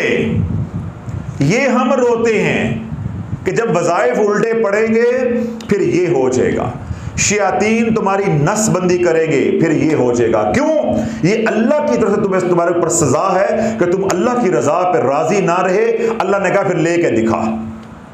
अब वज़ाइफ भी पढ़े, अल्लाह उसके रसूल के ऊपर एतकाद भी कमज़ोर हुआ और मंजिल भी ना मिली। और अगर पहले दिन ही अल्लाह की रजा पे राजी हो जाते, जिस रब ने निकाह करवा दी है वो औलाद देने पे कादिर नहीं। देखें, मेरा निकाह हुआ है, मुझे निकाह से पहले मालूम था कि किस औरत के साथ, किसी लड़की के साथ मेरी शादी होनी है, या मुझे मालूम था कि मेरे कितने बच्चे होने हैं। तो मेरा रब बिन मांगे सब कुछ दिए जा रहा है। तो अगर मैं रब की रजा पे राजी रहूं, बेटा दी है, बेटी दी है, नहीं दिया, जैसा भी है राजी रहूं। हाँ, इंसान है, कमजोर है, मांगना इबादत है, अल्लाह से दुआ मांगो, कुरान पढ़ के दुआ करो, सदका दे के दुआ करो, किसी की खिदमत करके दुआ करो, दिन रात कुरान पढ़ो, उल्टे सीधे वज़ाइफ नहीं पढ़ो। जितना कुरान पढ़ोगे, कुरान तेरा क्या बनता जाएगा? शाफ़ई बनता जाएगा, तेरा शफात करने वाला बनता जाएगा। कुरान जो है रब की बारगाह में क्या कहेगा कि या अल्लाह इसने मेरा हक अदा किया है, इसके हक में मेरी शफात कबूल कर। इतने विच रसाला कितों आएगा? क्यों भाई नौजवान, रसाला आएगा किसी पीर का, चाहे वो मेरा ही हो, किसी रसाले को शफात का हक है? तो जिसने शफात करवानी है उसको पीठ दिखा दी है और पीर का रसाला सीने लगा है। हमने जी 10 मुहर्रम को जाना जी खानका, अपनी ठूठियां वहां पढ़नी है जाके। हमने 9 मुहर्रम को फलां जगह जाना है, वहां हम ताले खोलेंगे तो रिज़्क खुल जाएगा। हमने जी पीर साहब के पास साबुन लेके जाना है, उन्होंने इसमें आजम का दम करके देना, लानती हो बेशर्मो। जिसके पास इसमें आजम होगा वो साबुन पे दम करके देगा। है मुसलमान, तेरी कैसी मत मारी गई है, कैसी मत मारी गई है तेरी, कि तुझे पागल बनाने वाला, ट्रक की बत्ती के पीछे लगाने वाला तेरे साथ क्या खेल खेल रहा है, तुझे पता ही नहीं चल रहा। साबुन के ऊपर कौन सा दम हो जाएगा, कौन सा दम करवा के तू बीमारियां खत्म करवाएगा? किधर चल पड़ा है? किस सहाबी रसूल ने दम करवाया है? किस भी वली अल्लाह पीर की ये सुन्नत चली आ रही है, सालिहीन का तरीका चला आ रहा है? यकम मुहर्रम का वजीफा, 2 मुहर्रम का वजीफा, ईद वाले दिन का वजीफा। हल्ला वालों, ईद वाले दिन नवाफल पढ़ना ममनू है। ईद की नमाज से पहले नवाफल पढ़ना ममनू है, नबी का तरीका नहीं है। सहाबी रसूल ने नवाफल पढ़े, सहाबा ने टोका कि जब अल्लाह के नबी ने नहीं पढ़े आपने क्यों पढ़े हैं? ईद का दिन तो मिलने मिलाने का है, खुशियां मनाने का है। अल्लाह का जिक्र करो, तुसी उस दिन भी वजीफा लैके ए गोश्त की बोटी तो जी पढ़ना है, ए ओजड़ी ते पढ़ना है, ए छोटी रान दी बोटी ते पढ़ना है, ते बाद चो आपे खा लेना है। जिस तरह दरबारों के जो मतवल्ली हैं उन्होंने क्या यकीन बनाया है कि चादर चढ़ाओ परेशानियां दूर हो जाएंगी। इन वज़ाइफ वाले मौलवियों ने, पीरों ने क्या यकीन बनाया है? वजीफे पढ़ो परेशानियां दूर हो जाएगी। उन्होंने क्या यकीन बनाया है? चादर चढ़ाओ तो परेशानियां दूर हो जाएगी।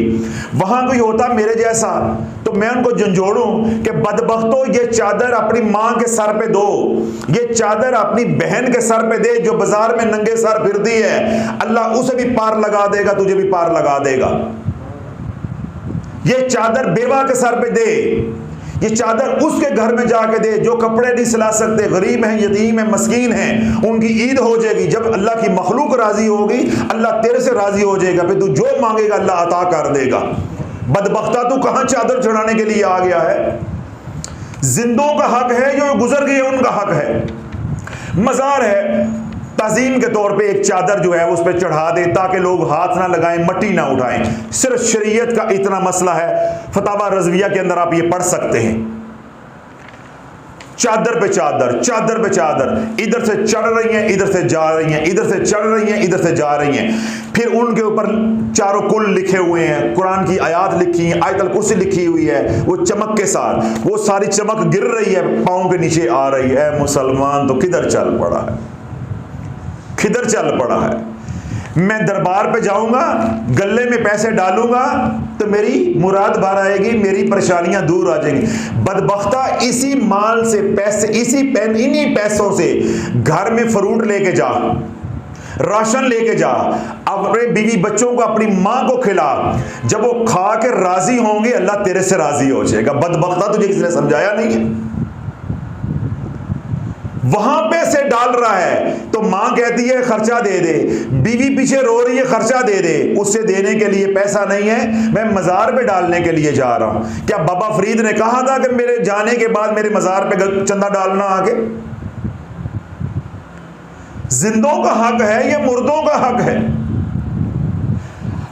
अब घर में जो मौजूद हैं बच्चे हैं, बच्चियां हैं, या तेरे पास माल है, अजाफी माल है, तो जो यतीम है उनको पहुंचा, जिनके घर में रोटी नहीं पकती उनको पहुंचा। जब वो पेट भर के रोटी खाएंगे, तेरा पेट अल्लाह मरते दम तक खाली नहीं रहने देगा। तेरी औलाद का भी अल्लाह सैर कर देगा, तुझे भी अल्लाह खिलाएगा भी, पिलाएगा भी, चलाएगा भी और इज्जत के साथ सुलाएगा भी। और तू किधर लग गया है? ओ जी असी मन्नत मननी है जी, असी चादर चढ़ान चले हैं, 4000 किराया लगाया जाने का, 4000 वैसे खा लिया, 2000 के फूल और चादरें ले ली, 10,000 लगा के आ गए और आके जी फर्क तो पिया कोई नहीं है, फर्क तो पिया कोई नहीं है। यानी पहले बाबा फरीद ते कम कर देंदा सी, हुण बाबा फरीद ते चादर भी चढ़ाई है तो कम होया कोई नहीं है। फिर बुजुर्गों को बदनाम करते, फिर उनकी निस्बतों को भी बदनाम करते हैं, उनसे भी बदगुमान होते हैं।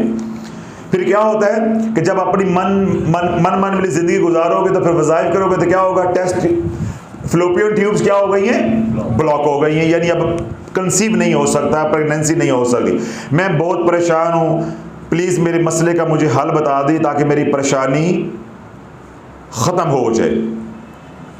मुझे कोई वजीफ़ा, रूहानी वजीफ़ा या रूहानी इलाज जो है वो बताया जाए। बीबी, ये मेरी कोई बहन की फ्लोपियन ट्यूब्स नहीं बंद हुई, मैं तेरे ही बात कर रहा हूँ, या मेरी फ्लोपियन ट्यूब्स नहीं बंद हुई कि मैं अपनी बात कर रहा हूँ। ये मैं कुड़ रहा हूँ, रो रहा हूँ, तेरे लिए ही रो रहा हूँ कि इसका वजीफे इलाज नहीं है। इसका इलाज क्या है? अल्लाह मेरी तौबा, इसका इलाज ए अल्लाह मेरी तौबा, वज़ाइफ इसका इलाज नहीं। यही बात तो समझा रहा हूँ कि वजीफे नहीं पढ़ने।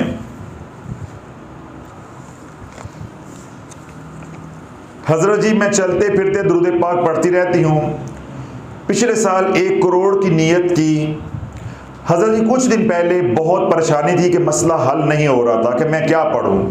ख्वाब में देखा कि सैयदना अबू बकर सिद्दीक़ रज़ी अल्लाह तआला अन्हु या हज़रत उमर फ़ारूक रज़ी अल्लाह तआला अन्हु हैं, वो मुझे फरमाते हैं कि जब हज़ूर अलैहिस्सलाम परेशानी में होते तो इबादत ज़्यादा करते थे और सूरह यासीन ज़्यादा पढ़ते थे। हज़रत जी, इस ख्वाब के बाद मैंने बार बार सूरह यासीन को ख्वाब में देख रही हूँ। अब मुझे समझ नहीं आ रही सूरह यासीन को किस तरतीब से पढ़ूँ, मेरी रहनुमाई फरमाइए। बीबी, थोड़ा सा हौसला कर ले, इसी हफ्ते में ख्वाबों में मिलने वाले वज़ाइफ की हकीकत के नाम से बयान अपलोड हो रहा है। इंशाल्लाह बिल्कुल तुझे आईना नजर आ जाएगा। देखा शैतान की कैसी चाल है। मैंने क्या कहा कि कुत्ते को मारना हो तो कैसे मारते हैं? गोश्त के अंदर जहर डाल के। तो मुसलमान को मारना है तो इसको वज़ाइफ पे लगा के मारो, ना इसका ईमान रह जाएगा ना माल रह जाएगा, इसको वज़ाइफ दे के मारो।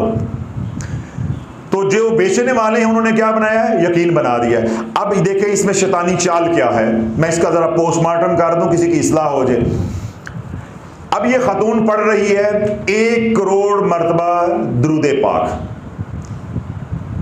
डॉक्टर इकबाल, लामा इकबाल बन गए 1 करोड़ दुरूद पाक पढ़ के। कहां के कहां पहुंच गए, आशिक़े रसूल बन गए। जब इस खातून ने इतना बड़ा इरादा कर लिया, नियत कर ली, और 1 साल से माशाल्लाह पढ़ भी रही हो सकता है 5 लाख 10 लाख उसमें पढ़ा भी जा चुका हो। शैतान ने क्या कहा कि ये तो सारी मंडी लुट के ले गई है।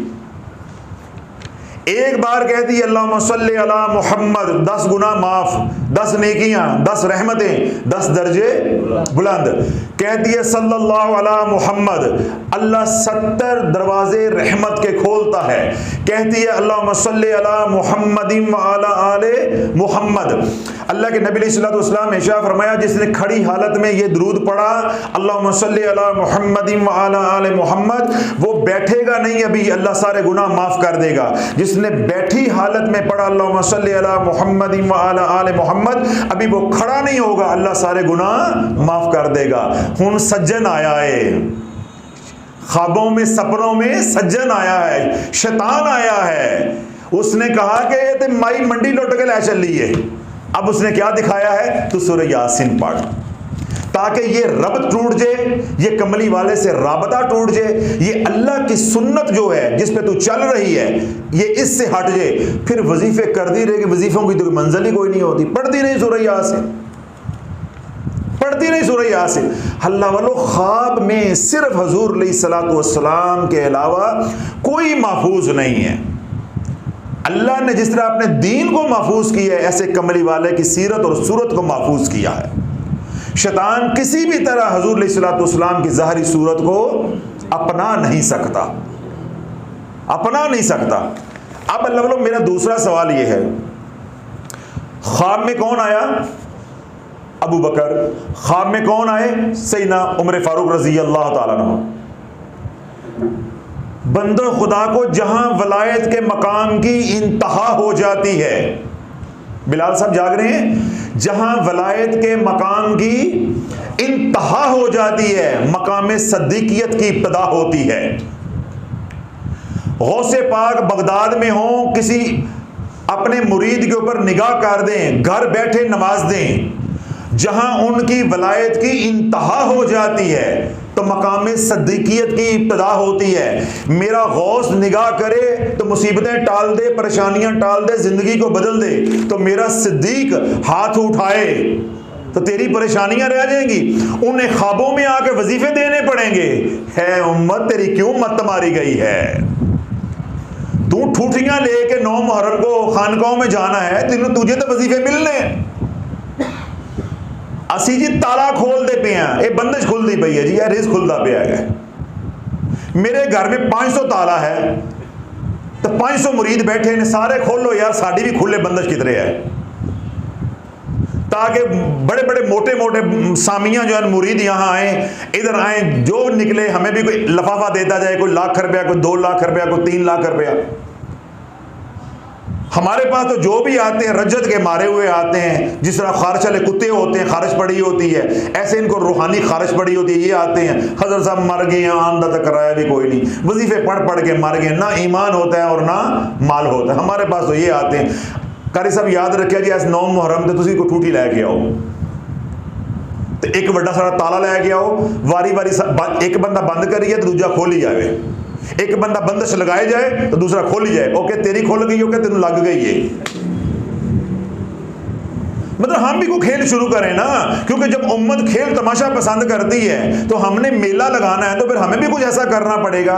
या हम भी इश्तिहार देते हैं, इसमें आजम का दम करा लो, इसमें आजम का दम करा लो। वो पहले होता था ना, पांडे कली करा लो। एक बदबख्त उनकी नस्लों में से पीर बन गए हुए हैं। वो जो भांड होते थे ना पहले, उनकी नस्लों में से ये पीर पैदा हो गए हैं कि पांडे कली करा लो, इसमें आजम का दम करा लो, साबंद करा लो, पानी की बोतल पे करा लो। बंद बोतल पानी के ऊपर दम अंदर जान दे आए, साबन की डिबिया के अंदर दम जा रहा है। उम्मत तेरी मत मारी गई है। ये वो पाकिस्तानी है जो सारी दुनिया को ट्रक की बत्ती के पीछे लगाते हैं। पीरों की अजमत को सलाम है जिन्होंने इनको ट्रक की बत्ती के पीछे लगा दिया है। काबिल तो वो है, कामिल तो वो है ना, कामिल तो वो है। उन्होंने कैसा इनको पागल बनाया है। हजरत साहब, मैंने किसी की इजाजत के बगैर 1.25 लाख मरतबा आयत करीमा पढ़ा। बेटी पर किसी ने रिश्ते की बंदिश की थी, रिश्ते की बंदिश थी, उसको तोड़ने के लिए 1.25 लाख मरतबा आयत करीमा पढ़ा। उससे मुझे कोई फ़ायदा तो नहीं हुआ, लेकिन बेटी बीमार हो गई है और वो डॉक्टर है, मज़ीद पढ़ रही है। अब ना पढ़ाई हो रही है और ना रिश्ता हो रहा है। तुम कहते हो हम कुरान पढ़ते हैं, फिर तुम्हारे काम क्यों नहीं होते? तुम कहते हो कुरान पढ़ते हैं तो काम क्यों नहीं होते? सहाबा कुरान पढ़ते थे, काम होते थे। सहाबा दुआ करते थे, काम होते थे। सहाबा सदका करते थे, काम होते थे। क्यों? नबी के तरीके पे थे, नबी के तरीके पे थे। तो सहाबा ने 1.25 लाख पढ़ा, किसी ने क्यों? जट साहब आयत करीमा गुठलियों में पढ़ते हैं ना, तो मदीने में गुठलियां नहीं थी, या मदीने में पढ़ने वाले नहीं थे, या माज़अल्लाह उन्हें पढ़ना नहीं आता था, या हुज़ूर अलैहिस्सलाम ने बताया नहीं था कि आयत करीमे की ये फजीलत है। किसी ने पढ़ा है तो जो अल्लाह वाले जब मनमानियां करेंगे तो फिर यही कुछ होगा, फिर यही कुछ होगा। आगे है जी 12 नंबर। अस्सलाम वालेकुम हज़रत साहब, मैंने बहुत से वज़ाइफ किए हैं, उस वक़्त इल्म नहीं था, अब मेरी दिमागी हालत ख़राब हो चुकी है। मिल गई है दुनिया, अब पता चला कि शाफी सच्चा रोंदा पे आए। मेरी तरफ से क्या, दिन रात पढ़ो, जितना मर्जी पढ़ो, जो मर्जी करो, अब ये दिमाग ख़राब हो गया है। अब बताओ इसका वारिस कौन बनेगा? इसकी ज़िंदगी हो गई तबाह। इनके घर के 5 अफराद हैं, 10 अफराद हैं, जितने भी हैं, उनकी ज़िंदगियां भी बर्बाद हो गई। मेरे सर के बाल गिर गए हैं और चेहरे पर बाल आ गए हैं, नींद आती नहीं है और कानों में ढोल बजते हैं, कानों में शोर होता है। बहुत इलाज करवाया है, कोई फर्क नहीं पड़ता, हजरत साहब वजीफा दे दो। बात फिर कहां आई है? वजीफा दे दो। तो भाई मैं तो यही तो सारा कुछ खोल रहा हूं कि वजीफों से तो बीमार हुए हो, तो हजरत साहब वजीफा दे दो। अब मुझे बताओ इसको मैं कौन सा वजीफा दूं? मैं इसको कौन सा वजीफा दूं? 3 नंबर, अस्सलाम वालेकुम हजरत जी, रजत का बयान सुना और सिर्फ आंखें नहीं दिमाग भी खुल गया, हकीकत समझ में आ गई है, वरना सारी जिंदगी किस्मत पर रोते रोते कब्र में उतर जाते। काश ये हकीकत हम पहले सुन लेते।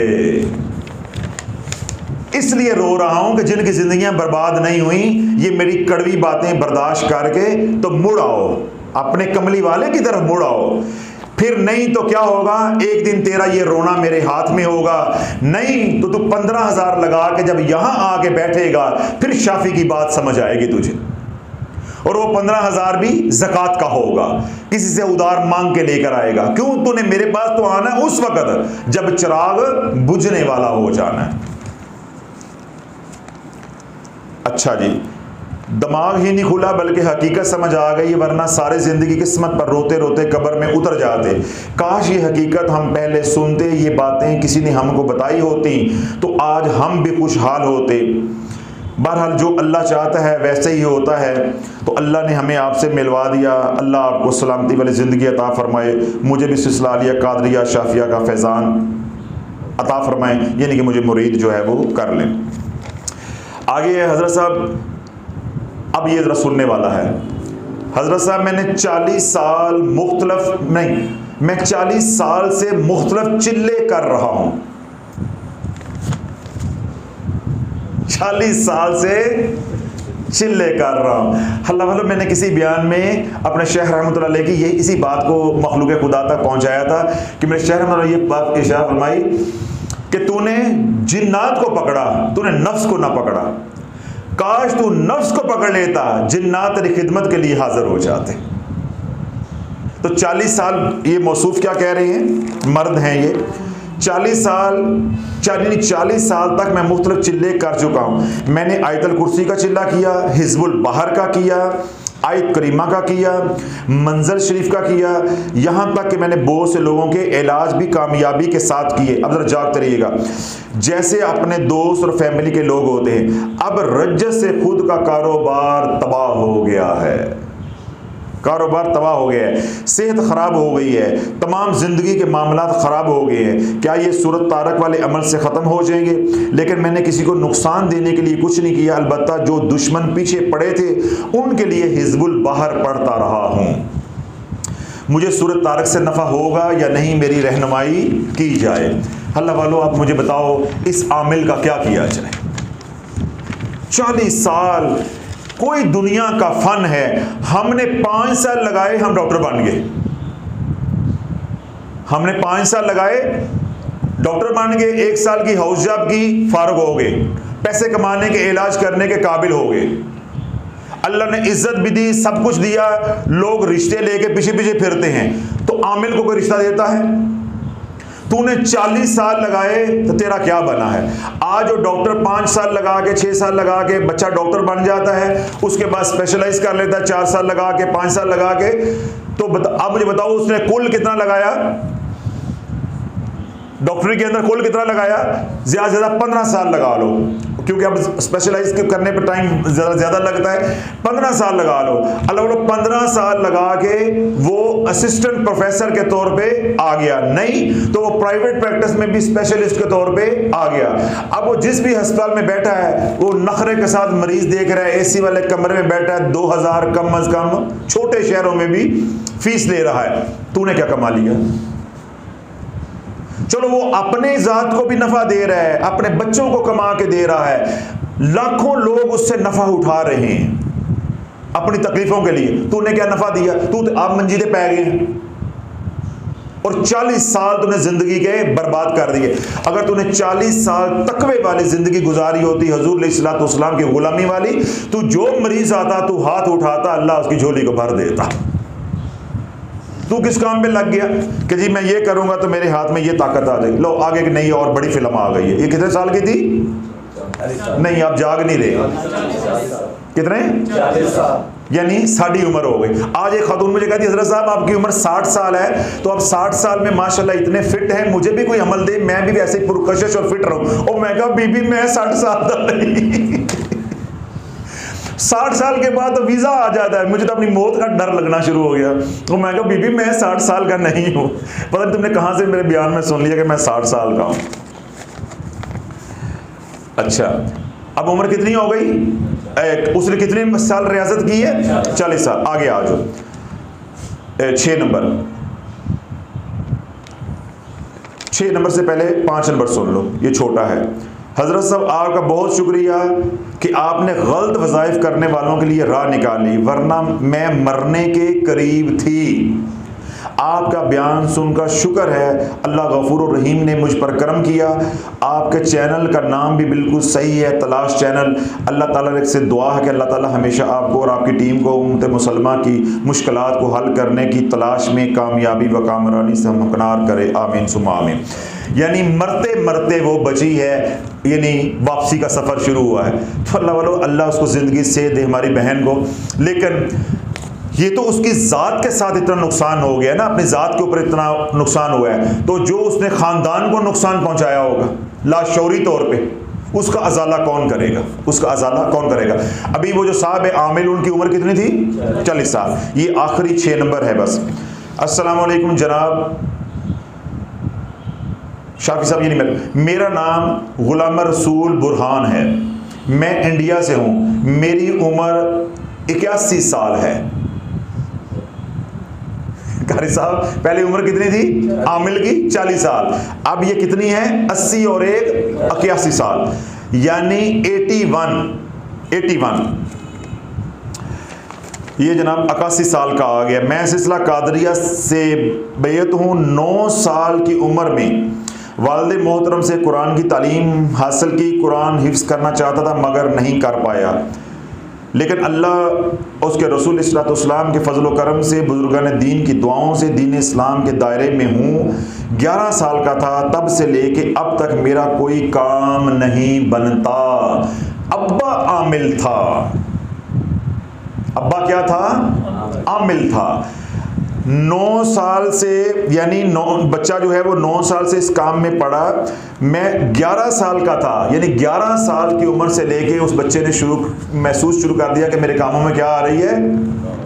रुकावट आ रही। तब 11 साल का था, तब से लेकर अब तक मेरा कोई काम नहीं बनता। यानी 81 ईयर्स से आप 11 साल निकाल दें तो बाकी कितने रह गए? 70। अल्लाह वालों, इस बुजुर्ग की अजमत को सलाम है, इसके हौसले को सलाम है, इसके सब्र को सलाम है। अल्लाह इनका ईमान सलामत रखे और हमारा भी ईमान सलामत रखे, सलामती के साथ कब्र में उतर जाए। 70 साल कैद बा मुशक्कत काटी है गलत वज़ाइफ की वजह से। इससे अंदाजा लगाएं कि इन बुजुर्गों ने खानदान में क्या क़यामत ढाई होगी, इस खानदान में क्या क़यामत बर्पा हुई होगी।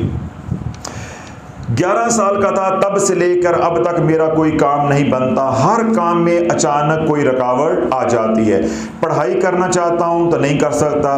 दीन के काम या दुनिया के काम में मेहनत के बावजूद कामयाबी नहीं मिलती। अब ऐसे हालात में अल्लाह ताला की ज़ात पाक के अलावा मेरा कोई आसरा या सहारा नहीं है। लिहाजा वज़ाइफ पढ़ने लगा। मेरे पीर हज़रत मुबारक अली शाह जो कि लाहौर से इंडिया आए थे, उन्होंने सूरह कमर की 10वीं आयत पढ़ने की हदायत दी। कुछ अरसे के बाद रुकावटों और परेशानियों के सबब पढ़ना रुक गया। अर्ज़ करने का मतलब ये है कि मेरे हर काम में रुकावट आ जाती है, कुछ काम तो बिल्कुल होते ही नहीं हैं। और आदो वज़ाइफ मैंने इजाज़त और बग़ैर इजाज़त चुक के रखे ने, यानी बहुत पढ़े हैं। और अल्लाह को गवाह बनाकर कहता हूँ, मैंने किसी को नुकसान पहुँचाने के लिए पढ़ाई नहीं की। मेरे वालिद साहब, मैंने क्या कहा था कि इसका वालिद आमिल है, क्योंकि ये 9 साल में तो ये काम हो ही नहीं सकता, इन्होंने चिल्ला कशी तो की नहीं है। अब वही बात आगे आ गई है। मेरे वालिद साहब सांप के कांटे का मरीज, ये सांप जिसको डस जाता था, उस मरीज पर कलाम यानी दम करते थे, जो कोई अशार की शक्ल में था, यानी उसमें हुजूर अलैहिस्सलाम का नाम आता था, यानी वो मंतर था, उसमें सरकार अलैहिस्सलाम का नाम आता था, यानी कुरान की आयत नहीं थी, यानी ये कुरानी अमल नहीं था। वालिद साहब ने मुझे और मेरे बच्चों को ये काम सिखा दिया। जब ज़रूरत पड़ती हम ये दम करते, अल्लाह शिफा दे देता। मैं गुज़श्ता साल से YouTube पे आपके बयानात सुन रहा हूँ और आपकी इजाज़त से कुछ वज़ाइफ भी किए हैं, लेकिन मैं जो ही वजीफ़ा करता हूँ तो मैं बीमार हो जाता हूँ या घर में कोई परेशानी या रुकावट आ जाती है और पढ़ाई दरमियान में छूट जाती है। गुज़श्ता 5-7 साल से सब लड़कों के कारोबार यानी औलाद के कारोबार ठप हैं, मजबूर हूँ, दुकानों को बंद कर दिया है, हालात दिन ब दिन ख़राब होते जा रहे हैं, लाखों रुपए का मकरूज़ हूँ, घर चलाना मुश्किल है, बहुत मामूली आदमी हूँ, जो ज़मीन जायदाद घर बार था सब कुछ बेच दिया है यानी बिक गया है, अल्लाह के सिवा कोई मावन और मददगार नहीं है। अब घर के लिए कर्जा भी देने को कोई तैयार नहीं है, यानी पैसों का कोई इंतज़ाम नहीं होता। तो मैंने जब आपके बयानात सुने तो खदशा हुआ कि मुझे अमलियात और वज़ाइफ की कहीं रज्जत तो नहीं हो गई। तो अल्लाह वालों, जब मैंने रज्जत पे पहला बयान किया था तो मैंने ये बात उस वक्त कही थी कि तू, ये दुनिया है पूरी, ये मैदान है, तेरे पास घोड़ा भी है, तू भगा, तुझे पूरी दुनिया में कोई तशखीस करके बता दे कि तुझे है क्या। 70 साल इन बुजुर्गों को ये मालूम नहीं हुआ कि मुझे है क्या, और एक आमल की औलाद हैं, एक उस्ताद के बच्चे हैं, ये कोई हमारी तरह के आम लोग नहीं हैं। तो उन्हें 70 साल बाद शाफी के जरिए पता चला है कि मेरे साथ हुआ क्या है। मैंने कमेंट्स में आपसे दरख्वास्त की है मेरी रहनुमाई फरमाएं ताकि मुझे और मेरे बच्चों को राहत मिले। अब बुजुर्गों, बात यह है कि जो होना था, व्हाट इज़ डन, वो हो गया है। अल्लाह रब्बुल इज़्ज़त से हमारी यही दुआ है कि अल्लाह पाक जो आपकी बकिया ज़िंदगी है वो सलामती वाली हो, ईमान वाली हो, और अल्लाह रब्बुल इज़्ज़त जो आपने औरादो वज़ाइफ किए, जो उनके मनफी असरात हैं, उन असरात से आपके ख़ानदान को बचा दे। तो यही बहुत बड़ा करम है, यही बहुत बड़ा करम है कि आपका ख़ानदान बच जाए। आप इस बात से अंदाज़ा लगा लें कि आप आमिल हैं, तो आमिल के साथ ये हाल है, तो जो बेचारे आमिल नहीं हैं, हमारी तरह के आम लोग हैं, तो उनके साथ क्या हाल होगा। तो अल्लाह वालों, जो बातें मैंने कहनी थी वो भी कह दी, लोगों की पढ़ के जो कमेंट सेक्शन के अंदर थी वो भी मैंने सुना दी।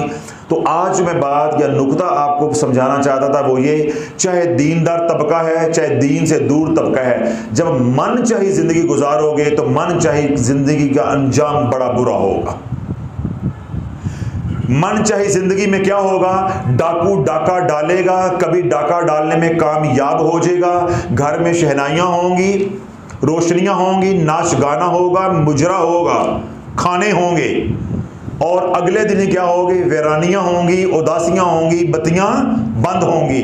बेनही दीनदार तबके को मैं हाथ जोड़ के कहता हूँ कि एक वजीफा पढ़ोगे तो तुम खुश होगे कि हमारा काम हो गया है, तुम्हें मालूम ही नहीं है कि तुम्हारा काम हो गया है। बस मैं ये समझाना चाहता हूं, तुम्हें मालूम ही नहीं है कि तुम्हारा काम हो गया है, तुम्हें ये मालूम नहीं है। इन बुजुर्गों की तरह 70 साल के बाद जाकर तुम्हें पता चलेगा कि मेरा काम वो वाला नहीं हुआ था, मेरा ही काम हो गया था। एक वजीफा पढ़ोगे, बेटी की शादी हो जाएगी, अल्लाह का नाम है, कोई आयत करीमा पढ़ो, कोई और आयत पढ़ो, काम हो जाएगा इंशाअल्लाह। लेकिन क्या होगा, उस काम के बाद तेरा काम हो जाएगा। ये हमारा मौजू है, ये हमारा मौजू है। फिर क्या होगा कि हर काम में रुकावट, हर काम में रुकावट, तेरी सारी जिंदगी वज़ाइफ पढ़ पढ़ के गुजरेगी, हर वक्त तू परेशानी में रहेगा। इस परेशानी के लिए ये वजीफा, सुबह ये वजीफा, शाम को ये वजीफा, दोपहर को ये वजीफा, रात को ये वजीफा, तहज्जुद में ये वजीफा। जिस तरह ये मैं ब्लड प्रेशर की गोली खा रहा हूँ, ये मैं दिल की गोली खा रहा हूँ, ये मैं शुगर की गोली खा रहा हूँ, ये जोड़ों के दर्द के लिए गोली खा रहा हूँ, वो मरीज जो गोलियां खा रहा है वो कितना तंग होता है। तुझे मालूम ही ना हुआ कि अमलियात की दुनिया में ये गोलियां हैं, ये दवाई है, ये दवाई है। तो दवाई कौन खाता है? जो मरीज होता है। तो तूने शौकिया दवाइयां खा खा के अपने आप को क्या कर लिया? मरीज बना लिया। जिस तरह किसी शख्स को एक आध दिन नींद ना आए तो वो शौकिया गोली खा ले, चलो यार मुझे नींद आ जाएगी, फिर उसका जिस्म जो है वो आदी हो जाए, तो उसने क्या किया, जानबूझ के अपनी जान के ऊपर जुल्म। तेरे काम में एक दो दिन रुकावट आई, तू नबी के तरीके पे चलती, तू नबी के तरीके पे चलता, तू अल्लाह से मदद मांगता, रो रो के मांगता, रातों को उठ के मांगता, सदका करके मांगता, कुरान पढ़ के मांगता, तुझे वजीफा पढ़ने की जरूरत ही ना पड़ती, ना तू रज्जत में शिकार होता, ठंडी ठंडी जिंदगी गुजारता मनठार बन के, सारा दिन मौज मस्ती में मस्त होके दीवानों की तरह अल्लाहुम्मा सल्ली अला मुहम्मद व अला आले मुहम्मद अस्तगफिरुल्लाह अस्तगफिरुल्लाह नारे मारता, 5 नमाजें पढ़ते, कमली वाले पे दुरूद पढ़ते, एक तस्बीह इस्तगफार की करते, दुनिया अल्लाह जलील करके नाक रगड़ती हुई तेरे कदमों में डाल देता। तूने वजीफे पढ़े कि मैं अमीर खातून बन जाऊंगी, अमीर बंदा बन जाऊंगा, मेरे पास माल होगा, मेरे पास खुशियां होंगी। इस बाबे को 81 साल की उम्र में कौन सी खुशी मिल गई है? क्यों? कुरान था, पढ़ा कुरान है, वज़ाइफ कुरान से थे, तरीका मेरे नबी का नहीं था, तरीका मेरे नबी का नहीं था। ये दीनदार तबका बात को समझता नहीं है, कहता है कि नहीं हम कुरान पढ़ते हैं, हम अल्लाह अल्लाह करते हैं। भाई तू अल्लाह अल्लाह कर, तू कुरान पढ़, तरीका नबी का चलेगा, तरीका नबी पे चलेगा। हम नमाज के अंदर कुरान पढ़ें लेकिन सुजूद और रुकू जो हैं या दीगर अरकान हैं वो हुज़ूर अलैहिस्सलाम की सुन्नत के मुताबिक या तरीके के मुताबिक अदा ना करें तो क्या नमाज कबूल हो जाएगी? हो अल्लाह वालों, जब बंदा सोता है, जरा जो रखिएगा, मैं आपको एक नुक्ता दे रहा हूं, जब बंदा सोता है सुन्नत के मुताबिक यूं, तो ऊपर से उसकी तस्वीर लो, वो इसमें मोहम्मद होता है। अल्लाह ने तेरे बदन का ढांचा ऐसा बनाया है कि जब तू यूं लेटेगा तो तेरा ढांचा जाहिर करेगा ये इसमें मोहम्मद है। ओहद पहाड़ की सैटेलाइट से तस्वीर ली गई है। अल्लाह के नबी अलैहिस्सलाम ने क्या इरशाद फरमाया?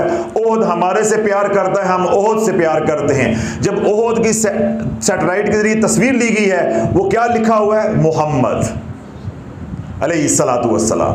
तो अल्लाह ने तेरा जो हड्डियों का ढांचा बनाया है वो क्या है?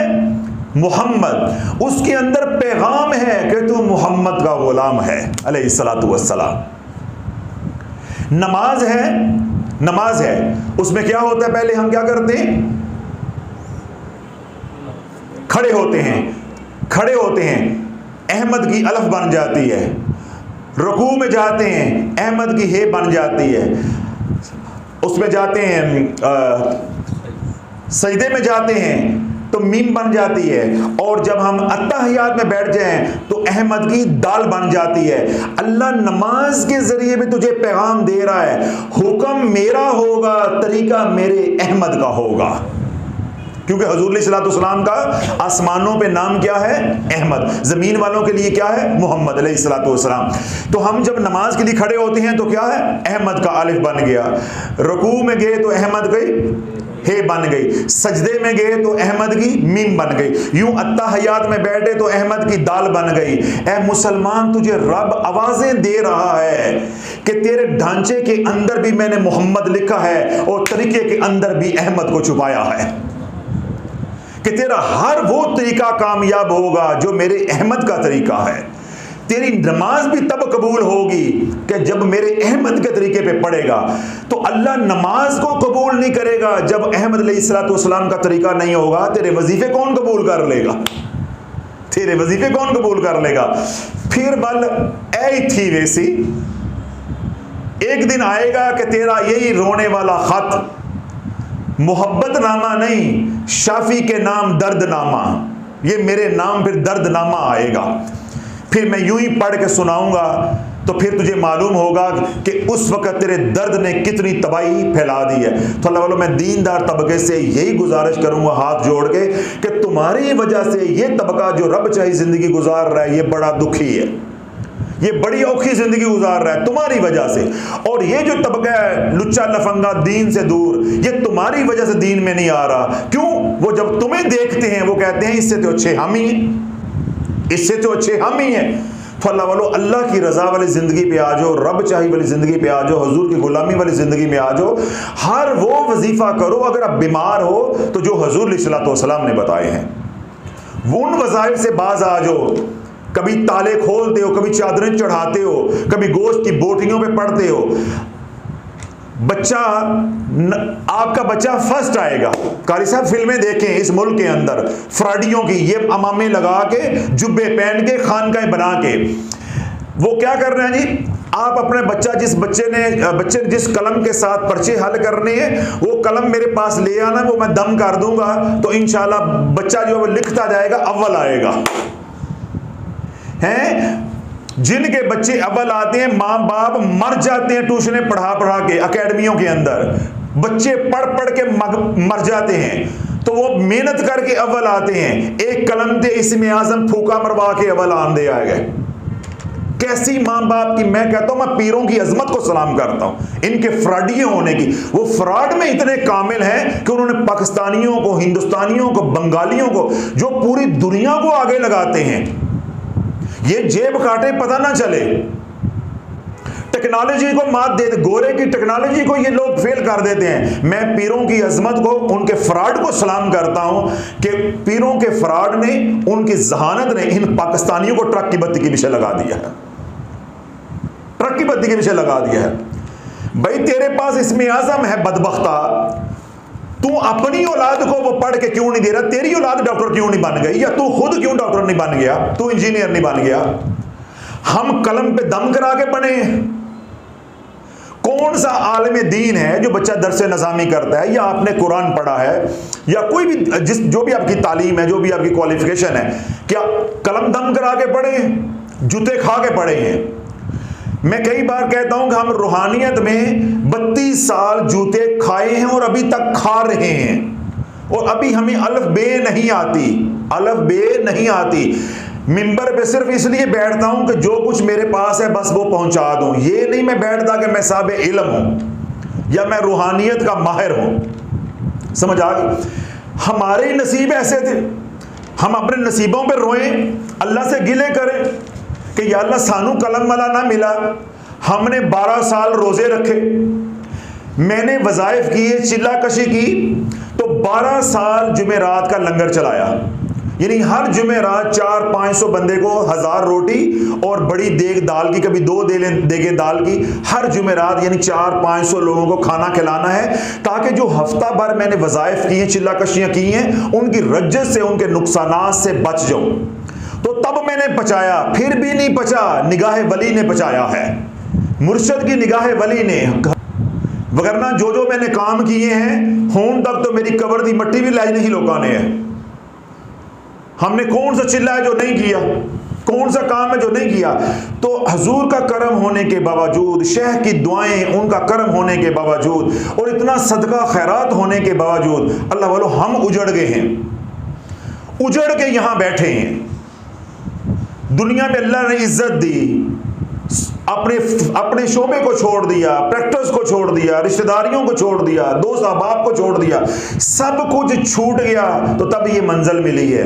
और अवामुन नास बिन मुर्शद दई उड्डी जावा मैं हवा दे नाल नाल, ये बिन मुर्शद दई चली आंदे ने। यानी हम मर के इस मंजिल पे पहुंचे, हमारी दुनिया लुट गई है। मेरे जो क्लास फेलो हैं वो अरबपति हो गए हैं, अरबपति हैं।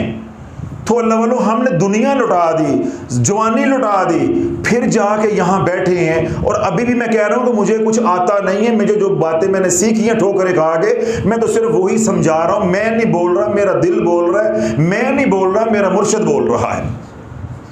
मैं को किताबों से पढ़ के तो सुना नहीं रहा, या मेरे पास सामने किताबें, मैं तो फिलबतिया बोलता हूँ। तो अल्लाह वालों हमारा ये हाल है, हमें तो कलम ना मिला। मेरा मुर्शिद गौस मकामे गौसियत पे है, मेरे मुर्शिद गौस हो के उसने तो मुझे ना कहा कि ऐ पढ़ लेता बस दरिया पार कर जा, बल्कि समंदर ही पार कर जा, बल्कि वो कोई मुझे पुड़ी दे दे ही दुनिया ही पार कर जाते।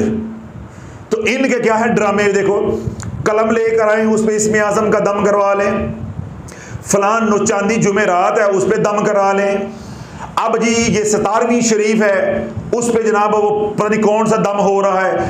अब ये मुहर्रम आ गया है, अल्लाह पाक माफ फरमाए, हुसैनी कड़ा, क्या क्या इस्तिलाहें ईजाद कर ली हैं, हुसैनी दम, हुसैनी प्लेट। क्यों? ये चूरन बिकता है, ये चूरन इन 10 दिनों में बिकना है। जो ही आगे रबीउल अव्वल शुरू होगा, फिर रबीउल अव्वल का चूरन शुरू हो जाएगा, जमादियुल अव्वल शुरू होगा, उसका चूरन शुरू हो जाएगा, सफर का महीना आएगा, औलिया अल्लाह के नामों पे चूरन शुरू हो जाएगा, क्योंकि तमाम औलिया अल्लाह जो अक्सरियत हैं उनके उर्स होते हैं सफर के महीने में, अक्सरियत उनके उर्स शुरू होंगे, फिर वो नया चूरन आ जाएगा। तो अल्लाह वालों, इन चूरन बेचने वालों से बचो, इन फकी बेचने वालों से बचो, इनके पल्ले कुछ नहीं, इन्हें खुद मालूम नहीं हम क्या हैं। अल्लाह के नबी अलैहिस्सलाम से बढ़ के कोई हस्ती है? तो सहाबा ने कुरान कैसे सीखा था? सहाबा ने कुरान कैसे सीखा था? ये नबी अलैहिस्सलाम से बढ़ रहे हैं कि ये करामतें और मोजज़ात जो है वो दिखा रहे हैं। तो अल्लाह वालों, आपसे यही गुजारिश और अर्ज़ करने का मकसूद ये है कि अल्लाह वालों, इनके पास कुछ नहीं है, ये शोबदाबाज लोग हैं, तुम्हारी मजबूरियों से, तुम्हारे जज्बात से ये खेल रहे हैं और तुम्हारा माल जो है वो बटोर रहे हैं। क्योंकि अल्लाह का कलाम है, वो वजीफा बताते हैं, वो कोई आपका काम हो जाता है, तकदीर का लिखा, लेकिन उसके बाद नतीजा क्या निकलता है कि आप हमेशा के लिए वजीफों पे लग जाते हो। एक बार आप वज़ाइफ की दुनिया में अल्लाह वालों आगे आप निकल नहीं सकते। तो ये मेरी बात लिख लो, अगर नहीं समझ आई मरने से पहले समझ आ जाएगी। मैं इस दुनिया में आया हूं, मैं छोड़ के भी छोड़ना भी चाहूं, निकलना भी चाहूं, मैं निकल नहीं सकता। यानी मैं इस दुनिया से निकलना भी चाहूं तो मैं अपने वज़ाइफ, अपने औरादो वज़ाइफ, अपनी रियाज़ात, अपने मुजाहिदात को मरते दम तक छोड़ नहीं सकता। क्यों? यही जिन्नात, यही मुक्कलात मुझे, मेरी औलाद को मार देंगे, मुरीदैन को तबाह कर देंगे। ये जो दुनिया है अमलियात की, इसमें आने का रास्ता है, जाने का कोई रास्ता नहीं है। अगर आखिरी ये मेरा फिक्रा समझ आ गया है, सारा बयान सुन के तो मैं आपको यही समझाना चाहता था, इतना कुर्लाया हूं, चीखा हूं, सिर्फ एक बात समझ, अगर किसी वक्त परेशानी, मजबूरी, तकलीफ या मजे लेते लेते किसी भी तरह आप वज़ाइफ की दुनिया में घुस गए, फिर निकल नहीं सकते, और बिन मुर्शद के वज़ाइफ की दुनिया में घुसे तो फिर ये बाबे की तरह ही हाल होगा, ये माइयों की तरह ही हाल होगा, खुद भी उजड़ोगे और आपकी नस्लें भी उजड़ जाएगी। अल्लाह मुझे भी समझ की तौफीक अता फरमाए और जो हमारे सुनने वाले अल्लाह उनकी भी इस्लाह फरमाए।